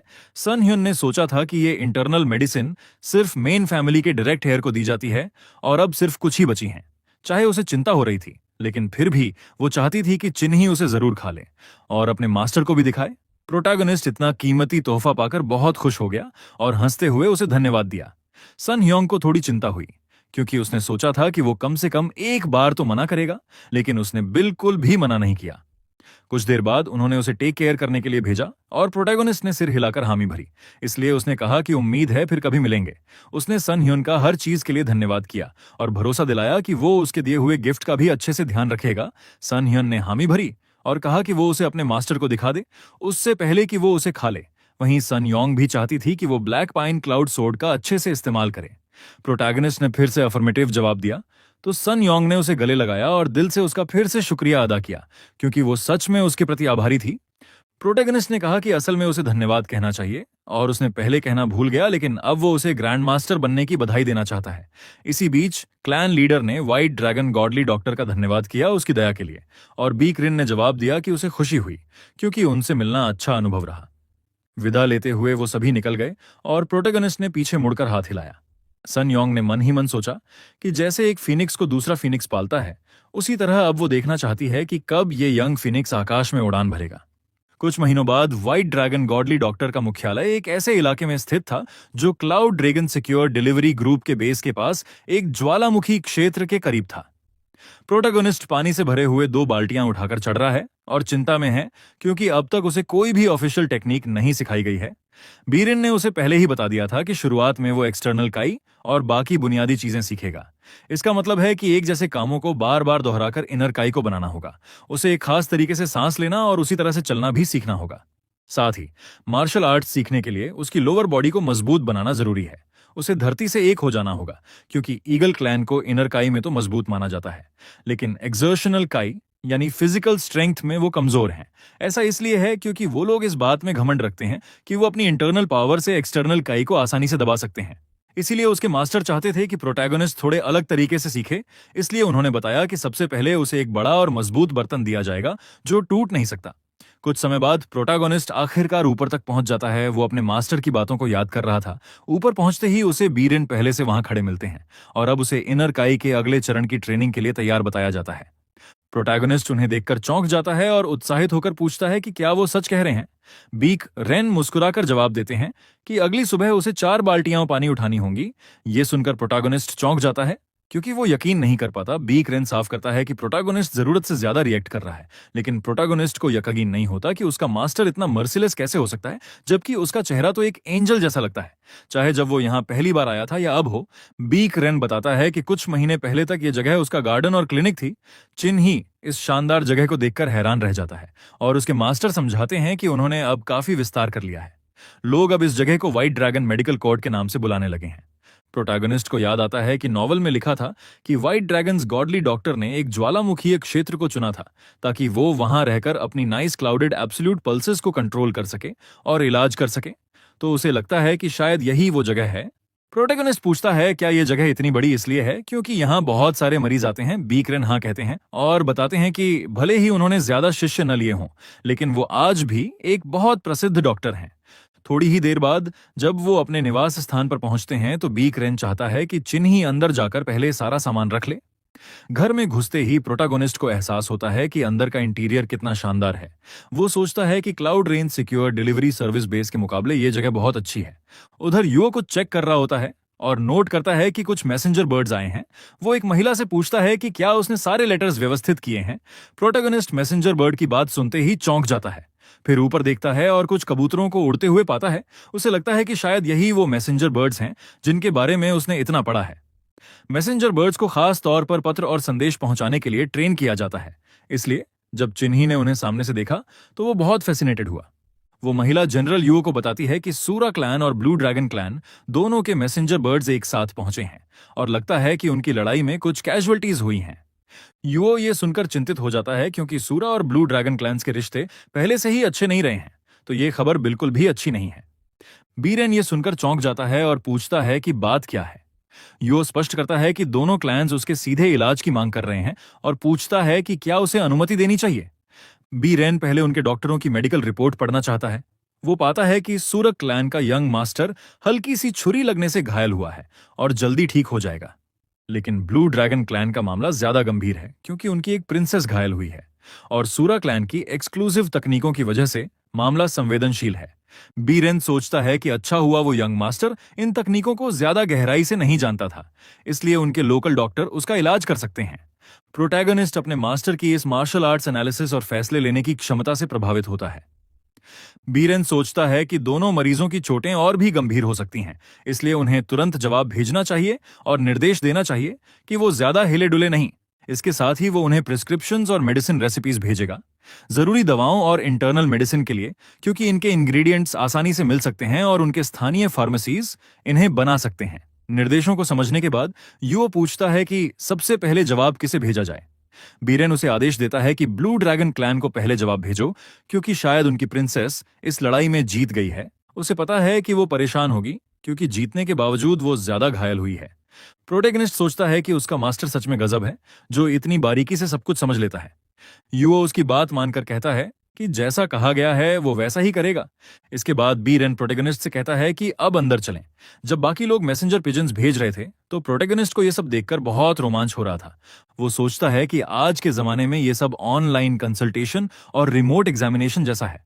और ये बात समझ में आती है क्योंकि नॉवल के अनुसार व्हाइट ड्रैगन गॉडली डॉक्टर को 3 टॉप हेवनली डॉक्टर्स में गिना जाता है। बीरेन उसे बताता है कि जब तक इंसान जिंदा है तब तक उन्हें चोट और बीमारी लगती ही है, और मार्शल आर्टिस्ट्स के लिए ये और भी ज्यादा है, क्योंकि उनका काम ही है हर दिन मौत से लड़ना। इसलिए जब भी उन्हें इलाज की जरूरत होगी तो वो किसी डॉक्टर के क्लिनिक की तरफ ही भागेंगे। इसी वजह से हर इलाके के क्लिनिक्स की इंफॉर्मेशन गैदरिंग बहुत जरूरी है। थोड़ी देर में वो एक कमरे के पास पहुंचते हैं। बीक्रेन दरवाजा खोलकर कहता है कि अंदर आ जाओ, ये तुम्हारा कमरा है। प्रोटैगनिस्ट सोचता है कि कमरा काफी कूल है, लेकिन बहुत ऑर्डिनरी भी है। उसका मास्टर कहता है कि बैठो और इसे अपना घर समझो। चीनी कमरे के बीच में देखता है और सोचता है कि क्या वो बीच में रखा हीटर है। उसे ये सब चीनी फिल्मों या ड्रामाज में देखने को मिला था, और अब वो समझ गया कि ये कमरा एक मिनिमलिस्टिक स्टाइल में बना है, जहां कोई फालतू सामान नहीं रखा गया है। बीक्रेन ने कुर्सी खींचते हुए कहा कि बहुत सारा ज्ञान और जानकारी एक क्लिनिकल रूम से फैली है, लेकिन अंत में मेडिसिन एक गूढ़ ज्ञान है। जैसे मार्शल आर्ट्स तकनीक को गुप्त रखा जाता है और केवल चुने हुए लोगों को ही सिखाई जाती है, वैसे ही वो उसे मेडिकल प्रोसीड्योर्स ऐसे ही नहीं सिखा सकता। इसी वजह से बहुत पहले मार्शल आर्टिस्ट क्लैंस की तरह ही डॉक्टर्स का एक संगठन बनाया गया था, जिसे मेडिकल कोड कहा जाता है। एक डॉक्टर्स का क्लैन और प्रोटैगनिस्ट ये सब अच्छी तरह समझ गया। बीक्रेन समझाता है कि मेडिकल कोड के अंतर्गत कई विभाग होते हैं, जिन्हें आम तौर पर क्लिनिकल रूम्स कहा जाता है। गंगो की क्लिनिकल रूम्स मेडिकल सेंटर के इर्द गिर्द केंद्रित होती हैं। प्रोटैगनिस्ट ये सुनकर हल्का मुस्कुराया, क्योंकि उसने ये सब पहले ही पढ़ रखा था। बीक्रेन आगे बताता है कि जब 2 क्लैंस के बीच कोई लड़ाई होती है तो मेडिकल कोर्ट को क्लिनिकल रूम्स में डॉक्टर्स भेजने पड़ते हैं।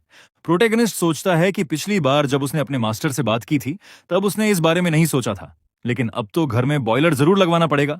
बीक्रेन कहता है कि मेडिकल कोर्ट के लिए कुछ स्पेशलाइज्ड डॉक्टर्स होते हैं जो प्रोफेशनल रिसर्च करते हैं जब वो सिखा रहा होता है। तो प्रोटैगनिस्ट सोचता है कि जब उसकी बारी आएगी तो उसे पूरा घर रेनोवेट करना पड़ेगा। हीटेड फ्लोर से कुछ मदद मिलेगी, लेकिन उस विंडो का भी कुछ करना पड़ेगा। उसे समझ आ गया था कि उसके मास्टर ने जो खिड़की रखी है वो कार्बन मोनोक्साइड पॉइजनिंग से बचने के लिए खुलती है, लेकिन ठंडी के मौसम में उसे यूं खुला छोड़ देना बहुत ज्यादा हो जाता है। जब वो ये सब सोच रहा होता है, बीक्रेन समझा रहा होता है कि कुछ प्रैक्टिशनर्स अपने क्लिनिकल रूम्स में लौट आए हैं ताकि अपने फैमिली बिजनेस को संभाल सकें, लेकिन तभी उसे पता चलता है कि प्रोटैगनिस्ट ध्यान नहीं दे रहा, तो वो चुप हो जाता है। प्रोटैगनिस्ट को इसका एहसास नहीं होता और वो सोचता है कि अभी तो बहुत लंबा रास्ता तय करना है, क्योंकि हीटेड स्टोन फ्लोर्स बनवाना बहुत बड़ा कंस्ट्रक्शन जॉब है।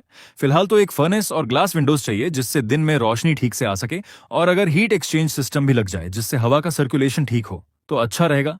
थोड़ी देर बाद बीक्रेन गुस्से में बोल उठता है कि वो उसकी बात पर ध्यान नहीं दे रहा। प्रोटैगनिस्ट ये सुनकर चौंक जाता है, माफी मांगता है और बताता है कि वो सोचों में खो गया था। बीक्रेन समझ जाता है क्योंकि ऐसा कभी कभी हो ही जाता है। फिर पूछता है कि वो किस बारे में सोच रहा था। प्रोटैगनिस्ट सोचता है कि उसे बताना चाहिए या नहीं, लेकिन फिर फैसला करता है कि उसे बताना चाहिए क्योंकि वो पेशेंट है। वो स्पष्ट करता है कि वो अपने एनवायरनमेंट को ऐसा बनाने की कोशिश कर रहा था जो रिकवरी के लिए उपयुक्त हो, क्योंकि 9 क्लाउडेड एब्सोल्यूट पल्सेस एक इनेट कॉन्स्टिट्यूशन है जहां शरीर की पल्सेस बार बार क्लाउडेड काई से जाम हो जाती हैं। तो वो पूछता है कि क्या ये बात सही है। बीक्रेन उसकी बात की पुष्टि करता है और कहता है कि हाँ, इसलिए उसे क्लाउडेड काई कहा जाता है। प्रोटैगनिस्ट ने जोर देते हुए कहा कि इसका मतलब यह है कि शरीर की गर्मी धीरे धीरे खत्म हो जाती है और उसकी जगह ठंडक ले लेती है। तो अगर शरीर में गर्मी की कमी को पूरा किया जाए तो इस बीमारी के लक्षण और परेशानी कम की जा सकती है। बीक्रेन ने कहा कि उसने ये बात पहले भी समझाई थी। वो तब भी यही सोच रहा था और अब उसे लग रहा है कि यह बहुत ही तेज और अनोखा नजरिया है। फिर उसने पूछा, तो अब क्या किया जाए? प्रोटैगनिस्ट ने समझाया कि सबसे पहले यह कमरा ही एक समस्या है। अगर वो इसी कमरे में रहना जारी रखता है तो उसकी हालत और बिगड़ जाएगी। बीक्रेन ये सुनकर हैरान हो गया और पूछा, फिर क्या किया जाए? प्रोटैगनिस्ट मुस्कुराया, क्योंकि कोई भी पेशा डॉक्टर जितना एनवायरनमेंट सेंसिटिव नहीं होता। और सिर्फ यही नहीं, डॉक्टर को हमेशा हाइजीन और सैनिटेशन का ध्यान रखना चाहिए, क्योंकि सेकेंडरी इन्फेक्शन बीमारी फैलने का सबसे आम कारण होता है। ये मॉडर्न वर्ल्ड में सामान्य समझ है, लेकिन इस जमाने में अब तक ऐसा नहीं है। फिर प्रोटेगनिस्ट ने कहा कि इस समय वो लोग मेडिसिन नहीं बल्कि कंस्ट्रक्शन की बात कर रहे हैं, क्योंकि मरीज के लिए डॉक्टर्स और प्लास्टरर्स दोनों जरूरी हैं। सबसे पहले, ये कमरा बहुत ठंडा है और ये एक हीटर काफी नहीं है। बीकरेन ने सोचा, क्या हमें हीटर की संख्या बढ़ा देनी चाहिए? लेकिन प्रोटैगनिस्ट ने स्पष्ट किया कि ज्यादा हीटर लगाने से सडन डेथ हो सकती है। हमें इसका कारण अभी नहीं पता, लेकिन डायग्नोसिस ये बताता है कि इसके सिम्टम्स ड्राउनिंग जैसे लगते हैं। प्रोटैगनिस्ट डूबने के बारे में सोचता है, और ये बात सच है कि लक्षण डूबने जैसे हैं, लेकिन अगर सही शब्दों में कहें तो ये कार्बन मोनोक्साइड पॉइजनिंग है। बीकरेन ने हैरानी से पूछा, ये क्या होता है? चिन्ही ने समझाया, हम हवा में सांस लेते हैं, लेकिन असल में हम ऑक्सीजन में सांस लेते हैं। जब चीजों को जलाया जाता है तो कभी कभी ऐसा तरीका होता है जिससे कार्बन मोनोक्साइड बनती है, और अगर ये ज्यादा मात्रा में शरीर में चली जाए तो वही लक्षण होते हैं, सांस में घुटन जैसे। बीकरेन ने समझा, इसका मतलब है कि ये डूबने जैसा ही असर करता है, लेकिन पानी से नहीं बल्कि सांस लेने में बाधा बनकर। प्रोटैगनिस्ट हैरान रह जाता है कि उसका गुरु इतनी जल्दी बात समझ गया। सोचता है, सच में जीनियस तो जीनियस ही होता है, बिना बेसिक नॉलेज के भी इतनी जल्दी सब कुछ पकड़ लेता है। बीकरेन ने चाय डालते हुए पूछा, ये सब जानकारी तुम्हें कहाँ से मिली? वो खुद बहुत समय से ज्ञान पाने की कोशिश कर रहा है, लेकिन जो बातें प्रोटैगनिस्ट ने कही हैं वो उसने पहले कभी नहीं सुनी। प्रोटैगनिस्ट ने जवाब दिया, ये एक सीक्रेट है। बीकरेन ने मुस्कुराते हुए पूछा, क्या ये ऐसा सीक्रेट है जो मुझे अपने गुरु को भी नहीं बताया जा सकता? प्रोटैगनिस्ट ने सिर हिलाया, हाँ, ये ऐसा सीक्रेट है जो चाहकर भी किसी को नहीं बता सकता, क्योंकि ये खतरनाक है। चिन्ही को इस बात के बारे में नॉवल में झूठ बोलने की इजाजत नहीं है, क्योंकि व्हाइट ड्रैगन गॉडली डॉक्टर कोई आम इंसान नहीं है, वो एक जीनियस है, एक एनलाइटेंड व्यक्ति है। लेकिन साथ ही चूंकि उसने ईगल क्लैन का बदला भी लिया था, इससे यह साबित होता है कि उसके अंदर जबरदस्त रिजॉल्व है और जरूरत पड़ने पर वो निर्दयी भी हो सकता है। बीकरेन उसे चाय पकड़ाता है और सोचता है, ये बच्चा वाकई कोई मामूली इंसान नहीं है। अब क्योंकि बीकरेन ने उसे पूरी तरह एक्सेप्ट कर लिया है, उसके सीक्रेट्स, उसकी बातें और उसकी सोच के साथ, इसलिए प्रोटैगनिस्ट को जवाब न देना भी ठीक था, और उसका मास्टर इसके लिए उसका थैंकफुल है कि उसने ऑनेस्टी दिखाई। रात के वक्त प्रोटैगनिस्ट एक डॉक्यूमेंट पर कुछ डिजाइन्स बना रहा होता है। सोचता है, ब्रश से लिखना तो बहुत हैसल है, कोल को शेव करके पेंसिल की तरह यूज करना कहीं बेटर आइडिया है। उसे याद आता है, उसके मास्टर ने बताया था कि यो मेडिकल कोर्ट का एडमिनिस्ट्रेटर है, तो अगर उसे कुछ चाहिए होगा तो वो उसी से कांटेक्ट कर सकता है। अब वो एक्साइटेड है, क्योंकि अब टाइम आ गया है अपने नॉलेज का रियल शोकेस करने का और सबको दिखाने का। Korean style heated stone floor यानी ऑनडोल सिस्टम, उसे खुद भी भरोसा नहीं हो रहा कि वो सारी डॉक्यूमेंट्रीज जो उसने सालों पहले देखी थी आज इतनी काम आ रही हैं, स्पेशली वो जो हीटेड स्टोन फ्लोर कंस्ट्रक्शन और एंशिएंट फर्नेस सिस्टम्स पर थीं। और फिर सोचता है, अब जब शुरू कर ही दिया है तो क्यों ना इसे पूरा भी कर दूं। बाद में यू अपने डिजाइन को देखता है, सोचता है, अगर ये सच है तो ये कमाल का है, लेकिन उसे शक होता है कि इसे बनाना मुमकिन है या नहीं। उसने प्रोटैगनिस्ट को अपने कागज दिखाए और पूछा, क्या ये गर्म पत्थर वाले फर्श हैं? प्रोटैगनिस्ट ने हाँ कहा और समझाया कि दूसरा ड्राइंग भट्ठी का है, जो ढकी हुई है, जिससे गैस बाहर नहीं फैलती। ये वही तरह की भट्टी है जो उन्होंने एलिमेंट्री स्कूल में अपने मोबाइल को गर्म करने के लिए इस्तेमाल की थी, और उसने सोचा कि स्कूल में हीटर होता है। यो हैरान हो गया, क्योंकि उसे लगा उसका आइडिया बेकार है, क्योंकि वो तो एक बच्चा है जो अभी तक बड़ा भी नहीं हुआ। लेकिन सब कुछ बहुत तर्कपूर्ण था। फिर उसने चिन्ही से पूछा, क्या खिड़कियां कांच की हैं? क्योंकि जब ठंड होती है तो मास्टर के लिए घर से बाहर निकलना मुश्किल होता है। चिन्ही ने बताया कि सूरज की रोशनी मन और शरीर दोनों के लिए जरूरी होती है। युओ को लगा ये डिजाइन थोड़े अजीब हैं, इसलिए इसकी कॉस्ट ज्यादा होगी, क्योंकि इसके लिए किसी स्पेशलिस्ट को बुलाना पड़ेगा, लेकिन वो इसे बना नहीं पाए। उसने साफ किया कि वो फर्नेस और खिड़कियां एक दिन में बनवा देगा, लेकिन हीटेड फ्लोर्स के लिए एक्सपर्ट को बुलाकर कंस्ट्रक्शन दोबारा करवाना होगा। अपनी मास्टर का घर दूसरी जगह शिफ्ट करना एक्स्ट्रा काम होगा, लेकिन वो इसे 10 दिन से कम में कर लेंगे। प्रोटैगनिस्ट खुश होता है, क्योंकि ये उसके मास्टर की तकलीफें काफी कम कर देगा, लेकिन उसे पता था कि सिर्फ गर्म पत्थर वाले फर्श और सूरज की रोशनी ही उसके जीवन को कम से कम 10 साल और बढ़ा सकते हैं, क्योंकि मास्टर एक इनर फोर्स एक्सपर्ट था और अपनी दवा खुद बना सकता था।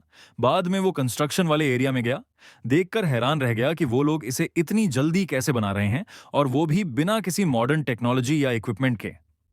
युओ ने उसे वहां देखा और बताया कि फर्नेस लग चुका है और मास्टर अंदर हैं। जैसे ही प्रोटैगनिस्ट कमरे में गया, उसे जलती हुई गर्मी महसूस हुई और उसे बहुत अच्छा लगा।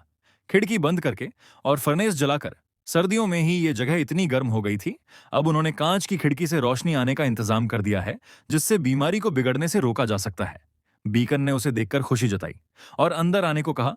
प्रोटैगनिस्ट को लगा ये बहुत अच्छा है कि फर्नेस जलाकर और खिड़की बंद रखकर इतनी गर्मी मिल सकती है, लेकिन वो चाहता था कि मास्टर कभी कभी हवा भी लगवा लें। फिर उसने मास्टर से पूछा कि वो कैसा महसूस कर रहे हैं। मास्टर ने खुशी से बताया कि कल उसे इतनी खांसी हो रही थी कि गला दुखने लगा था, लेकिन अब बहुत सुधार है। बीक रेन ने कभी नहीं सोचा था कि एक फर्नेस इतना बढ़िया बदलाव ला सकता है। उसने चिन्ही की तारीफ की, क्योंकि उसे अब उसकी इन्वेंशन सच में कमाल की लगी। और अब जब उसने खुद इस्तेमाल कर लिया तो वो चाहता था कि वो उसके पास बैठ जाए। उसे हैरानी हुई कि प्रोटोगोनिस्ट इतना समझदार और प्यारा कैसे हो सकता है, क्योंकि किसी ने भी पहले कभी खिड़कियां कांच की बनाने का नहीं सोचा था। चीनी सोच रहा था कि वो जो एक्स्ट्रा कैरेक्टर यूहो है, उसने सिर्फ एक दिन में कांच की खिड़की कैसे बना दी। ऊपर से उसने फर्नेस भी साथ में कैसे तैयार कर लिया। वो हैरान था कि क्या वो कोई एल्केमिस्ट है या कुछ और, इसलिए वो बाद में उसकी जांच करना चाहता था। लेकिन उसे ये भी पता था कि यूहो की अपने मास्टर के लिए लगन गहरी थी। फिर भी उसमें कुछ तो था जो अजीब लग रहा था। बीक रेन ने खुशी से बताया कि नामगोंग क्लैन का हेड उसकी तारीफ करते नहीं थकता, लेकिन उसकी तुलना में वो कुछ भी नहीं है। चिनी को अपने मास्टर को खुश देखकर बहुत अच्छा लगा। यो ये सब देख रहा था। उसे पहले से पता था कि मास्टर की चिनी के प्रति शुरू से ही एक खास भावना रही है, लेकिन अब तो जैसे वो उससे बहुत जुड़ चुके हैं। उसे पता था कि मास्टर बहुत कम मुस्कुराते हैं, वो भी सिर्फ फॉर्मल कारणों से या बिजनेस के लिए। और ऊपर से उनकी तबीयत भी हर दिन और खराब हो रही थी। क्लिनिक का माहौल भी दिन पर दिन और ग्लूमी होता जा रहा था। लेकिन जब से चिन्ही आया है, मास्टर तो हंसना ही बंद नहीं कर पा रहे। और मास्टर के बॉडी में हीट लॉस की जो अनयूजुअल प्रॉब्लम है, जो 9 क्लाउडेड एब्सोल्यूट पल्सेस के कारण हो रही है, उसके लिए चिन्ही ने जो तरीका सोचा वो भी काफी हटकर है। इससे साफ था कि वो कोई आम बच्चा नहीं है। युओ ने सोचा कि अगर चिन्ही वाकई उसके मास्टर की जान बचा सका, तो वो उसे कुछ भी देने को तैयार है, यहां तक कि अपनी जान भी। रात को जब प्रोटेगनिस्ट चला जाता है, तब युओ अपने मास्टर के पास जाता है और उनके काई वेन्स के बारे में पूछता है, क्योंकि वही रास्ते हैं जिनसे काई पूरे शरीर में बहता है। बीक रेन ने उसे भरोसा दिलाया कि सब कुछ ठीक है, लेकिन उसे सिर्फ दवाई की गोलियां बनानी आती थीं। इसलिए उसके दिमाग में कभी घर से जुड़ी कोई चीज करने का ख्याल ही नहीं आया, भले ही वो अब तक गलत चीजें पढ़ता रहा हो। लेकिन अब उसकी जगह इतनी अच्छी और गर्म हो गई है। यो ने साफ किया कि ये किसी डॉक्टर का काम नहीं था, और चिन्ही ने जो ब्लूप्रिंट्स उसके लिए बनाए थे वो काफी डिटेल्ड थे। भले ही उनमें थोड़ा वेस्टर्न लुक था, लेकिन वो पूरी तरह से वेस्ट की इन्वेंशंस नहीं थे, बल्कि उनके बेहतर और एडवांस्ड वर्जन थे। बीकरेन बहुत खुश हो गया, क्योंकि वो अपने डिसाइपल से इतनी ही उम्मीद कर रहा था। युओ ने सहमति जताई, और उसे भी पता था कि यही वही डिसाइपल है जिसकी तारीफ वो हर बार कैरियर पिजन के जरिए करता आया है। बकरिन ने इसे मानने से मना किया।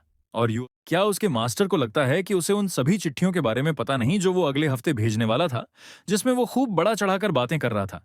उसे यकीन था कि जल्द ही पूरे गंगों में इस बात को लेकर हंगामा मच जाएगा कि ये चिन्ही आखिर है कौन। और उसे खुद पर हैरानी हो रही थी कि वो अब तक सिर्फ अपने दुखों के पीछे भाग रहा था।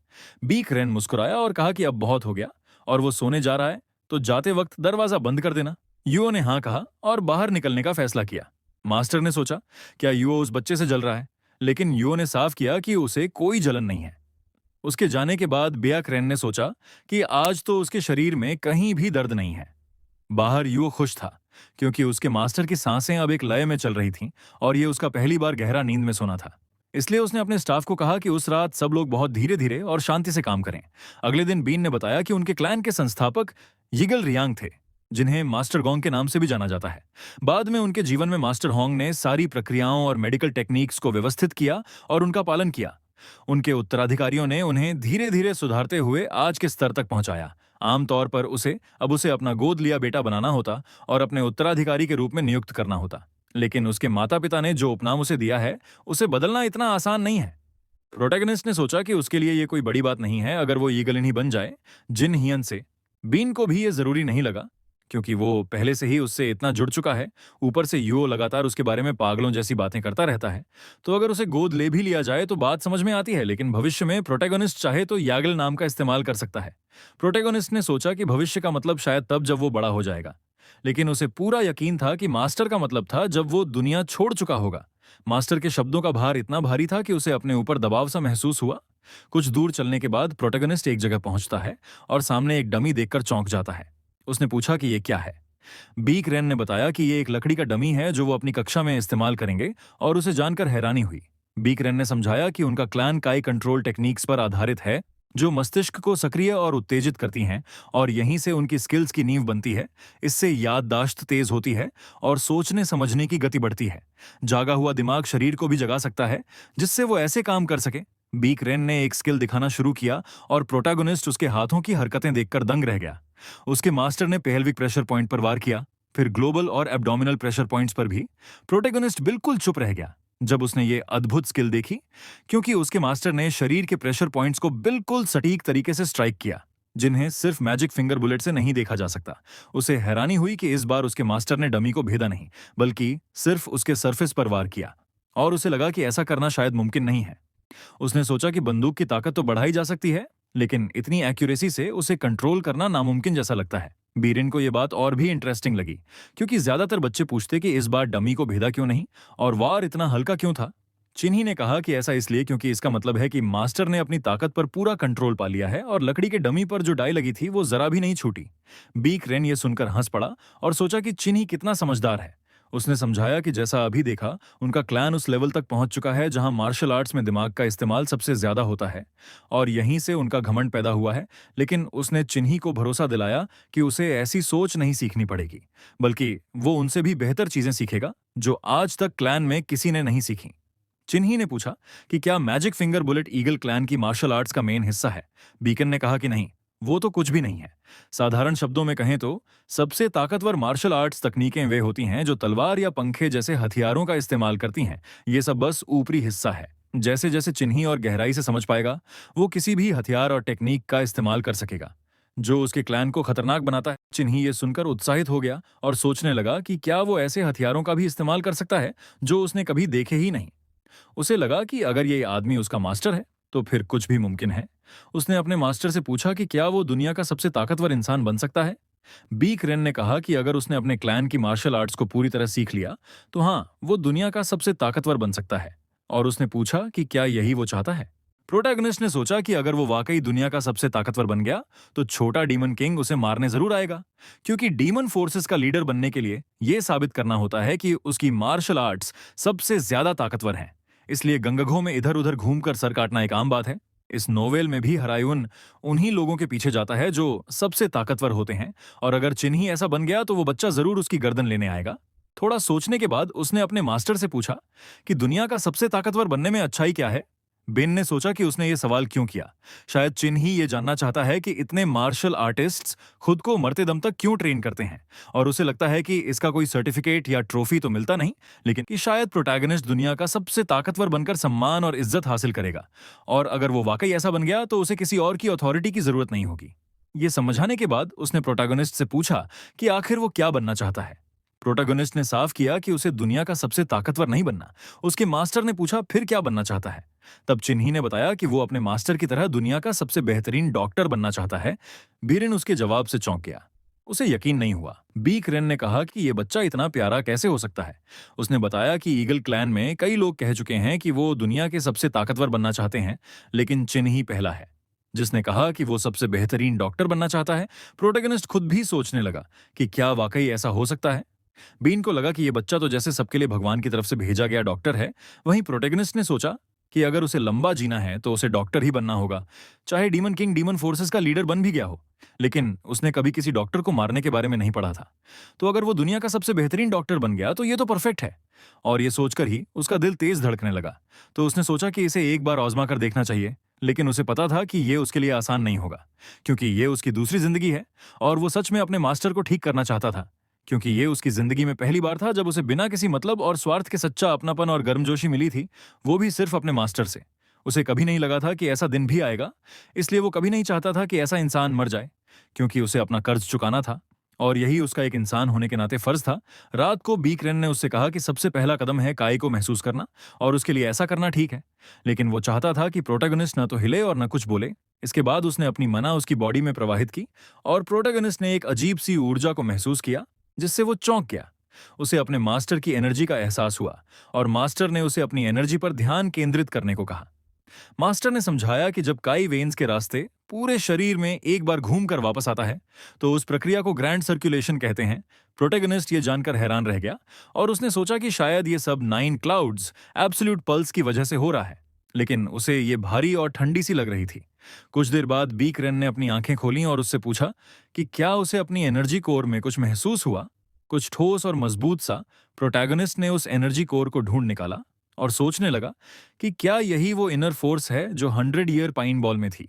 बेन ने बताया कि उसकी हड्डियों को दोबारा बनाने की प्रक्रिया सफल रही है और मेडिसिनल बॉल से उसने जितनी भी इनर फोर्स अपने अंदर ली थी वो अब उसकी हो चुकी है। अब वो उस जागी हुई इनर फोर्स को पूरे शरीर में सर्कुलेट करवाएगा और जब ये पूरी तरह से घूमेगी तब ये गाढ़े चिपचिपे एसएपी की तरह बन जाएगी जो जीवन शक्ति से भरी होगी। क्योंकि चिन्ही ने अभी तक कुछ भी अर्जित नहीं किया है, इसलिए मेडिसिनल बॉल की असली ताकत और संरचना उसके शरीर में पूरी तरह सुरक्षित बनी हुई है। बीकरेन ने फैसला किया कि अभी के लिए 100 ईयर पाइन बॉल को वहीं रहने देंगे और जब वो अगले चरण तक पहुंचेंगे तब 1000 ईयर पाइन बॉल का सेवन करेंगे। प्रोटेगनिस्ट ने सोचा कि एक साथ सब कुछ खा लेना शायद अच्छा नहीं होता। कुछ देर बाद सब कुछ पूरा हो गया। बीकरेन ने गहरी सांस ली और उसे आंखें खोलने को कहा। फिर बेसिक ट्रेनिंग टेक्निक्स सिखाने की बात कही। ईगल क्लैन की बेसिक ट्रेनिंग टेक्निक्स 5 तत्वों पर आधारित हैं। आग, पानी, लकड़ी, सोना और मिट्टी। ये 5 तत्व मिलकर उनके संसार की रचना करते हैं। इसलिए बीक रेन ने उसे वैसे ही शुरू करने को कहा जैसे उसने सिखाया था। जब प्रोटैगनिस्ट तैयार हो गया, उसके मास्टर ने कहा कि अब वो खुद से अपनी इनर फोर्स को चलाने की कोशिश करेगा। उसने समझाया कि पानी से लकड़ी मजबूत होती है, लकड़ी से आग बढ़ती है, आग से मिट्टी बनती है, मिट्टी से सोना पैदा होता है और सोना पानी को साफ करता है। जब प्रोटैगनिस्ट ने इस सिद्धांत को समझा, उसने इसे आजमाया और हैरान रह गया क्योंकि वो इसे महसूस कर पा रहा था। उसने अपने मास्टर की बात मानी और एनर्जी वाकई में हिल रही थी, जो कि हैरान करने वाला लेकिन मजेदार अनुभव था। बीक रेन ने समझाया कि यही एब्सोल्यूट ऑर्डर है और यही यैगल क्लैन की 5 एलिमेंटल ट्रेनिंग टेक्निक्स की नींव है। ये टेक्निक्स मेडिकल ट्रेनिंग से भी मेल खाती हैं क्योंकि ये किसी भी इनर फोर्स से टकराती नहीं है, बल्कि शरीर में हार्मनी यानी संतुलन पैदा करती है। इसलिए आंतरिक चोटों को ठीक करने के लिए इससे बेहतर इनर फोर्स कोई नहीं है। चिन्ही ने पूछा कि अगर वो इन तत्वों का उल्टा कर सके तो क्या होगा। बीक रेन ने बताया कि तब उसे एब्सोल्यूट कैओस कहा जाएगा, क्योंकि पानी और आग आपस में टकराएंगे जिससे आग बुझ जाएगी। फिर आग और सोना टकराएंगे जिससे सोना पिघल जाएगा। उसके बाद सोना लकड़ी को काट देगा और अंत में वो सब मिट्टी में वापस चला जाएगा। प्रोटैगनिस्ट ने सोचा कि क्या ये बुरा है, लेकिन उसके मास्टर ने समझाया कि कुछ मौकों पर ऐसा भी जरूरी होता है, जैसे जब काई ओवरलोड हो जाए और कोई इनर फोर्स नियंत्रण खो दे, तब उसी केओस के जरिए उस काई को काबू में किया जा सकता है। अब जब प्रोटैगनिस्ट एब्सोल्यूट क्योर और एब्सोल्यूट केओस के बारे में सोचता है तो उसे लगता है ये तो मेडिसिन और पॉइजन जैसा है। आज की मॉडर्न मेडिसिन में भी हर दवा का कोई ना कोई साइड इफेक्ट होता है, जैसे सिल्डेनाफिल सिट्रेट, जिसे ज्यादातर लोग वियाग्रा के नाम से जानते हैं। ये दवा पहले दिल की बीमारी के इलाज के लिए बनाई गई थी, लेकिन आखिरी टेस्टिंग में एक साइड इफेक्ट सामने आया। ये पुरुषों की एरेक्टाइल डिसफंक्शन में बहुत कारगर थी और फिर वही इसका मुख्य उपयोग बन गया। ऐसे कई मामले हैं जहां डायबिटीज की दवाएं मोटापे के इलाज में इस्तेमाल की जाती हैं। बीकरेन ने समझाया कि कुछ जहरीले तत्व जिन्हें कभी नहीं खाना चाहिए, उनका भी इस्तेमाल खास मरीजों के इलाज में किया जाता है। दवा में कोई नैतिक अच्छाई या बुराई नहीं होती, ये सिर्फ इस पर निर्भर करता है कि उसे कैसे और किस मकसद से इस्तेमाल किया जाए। चिन्ही ने सोचा कि यही बात इस दुनिया में भी लागू होती है, जहां 5 तत्व हैं और उनका प्रभाव भी इसी संतुलन या कैओस पर निर्भर करता है।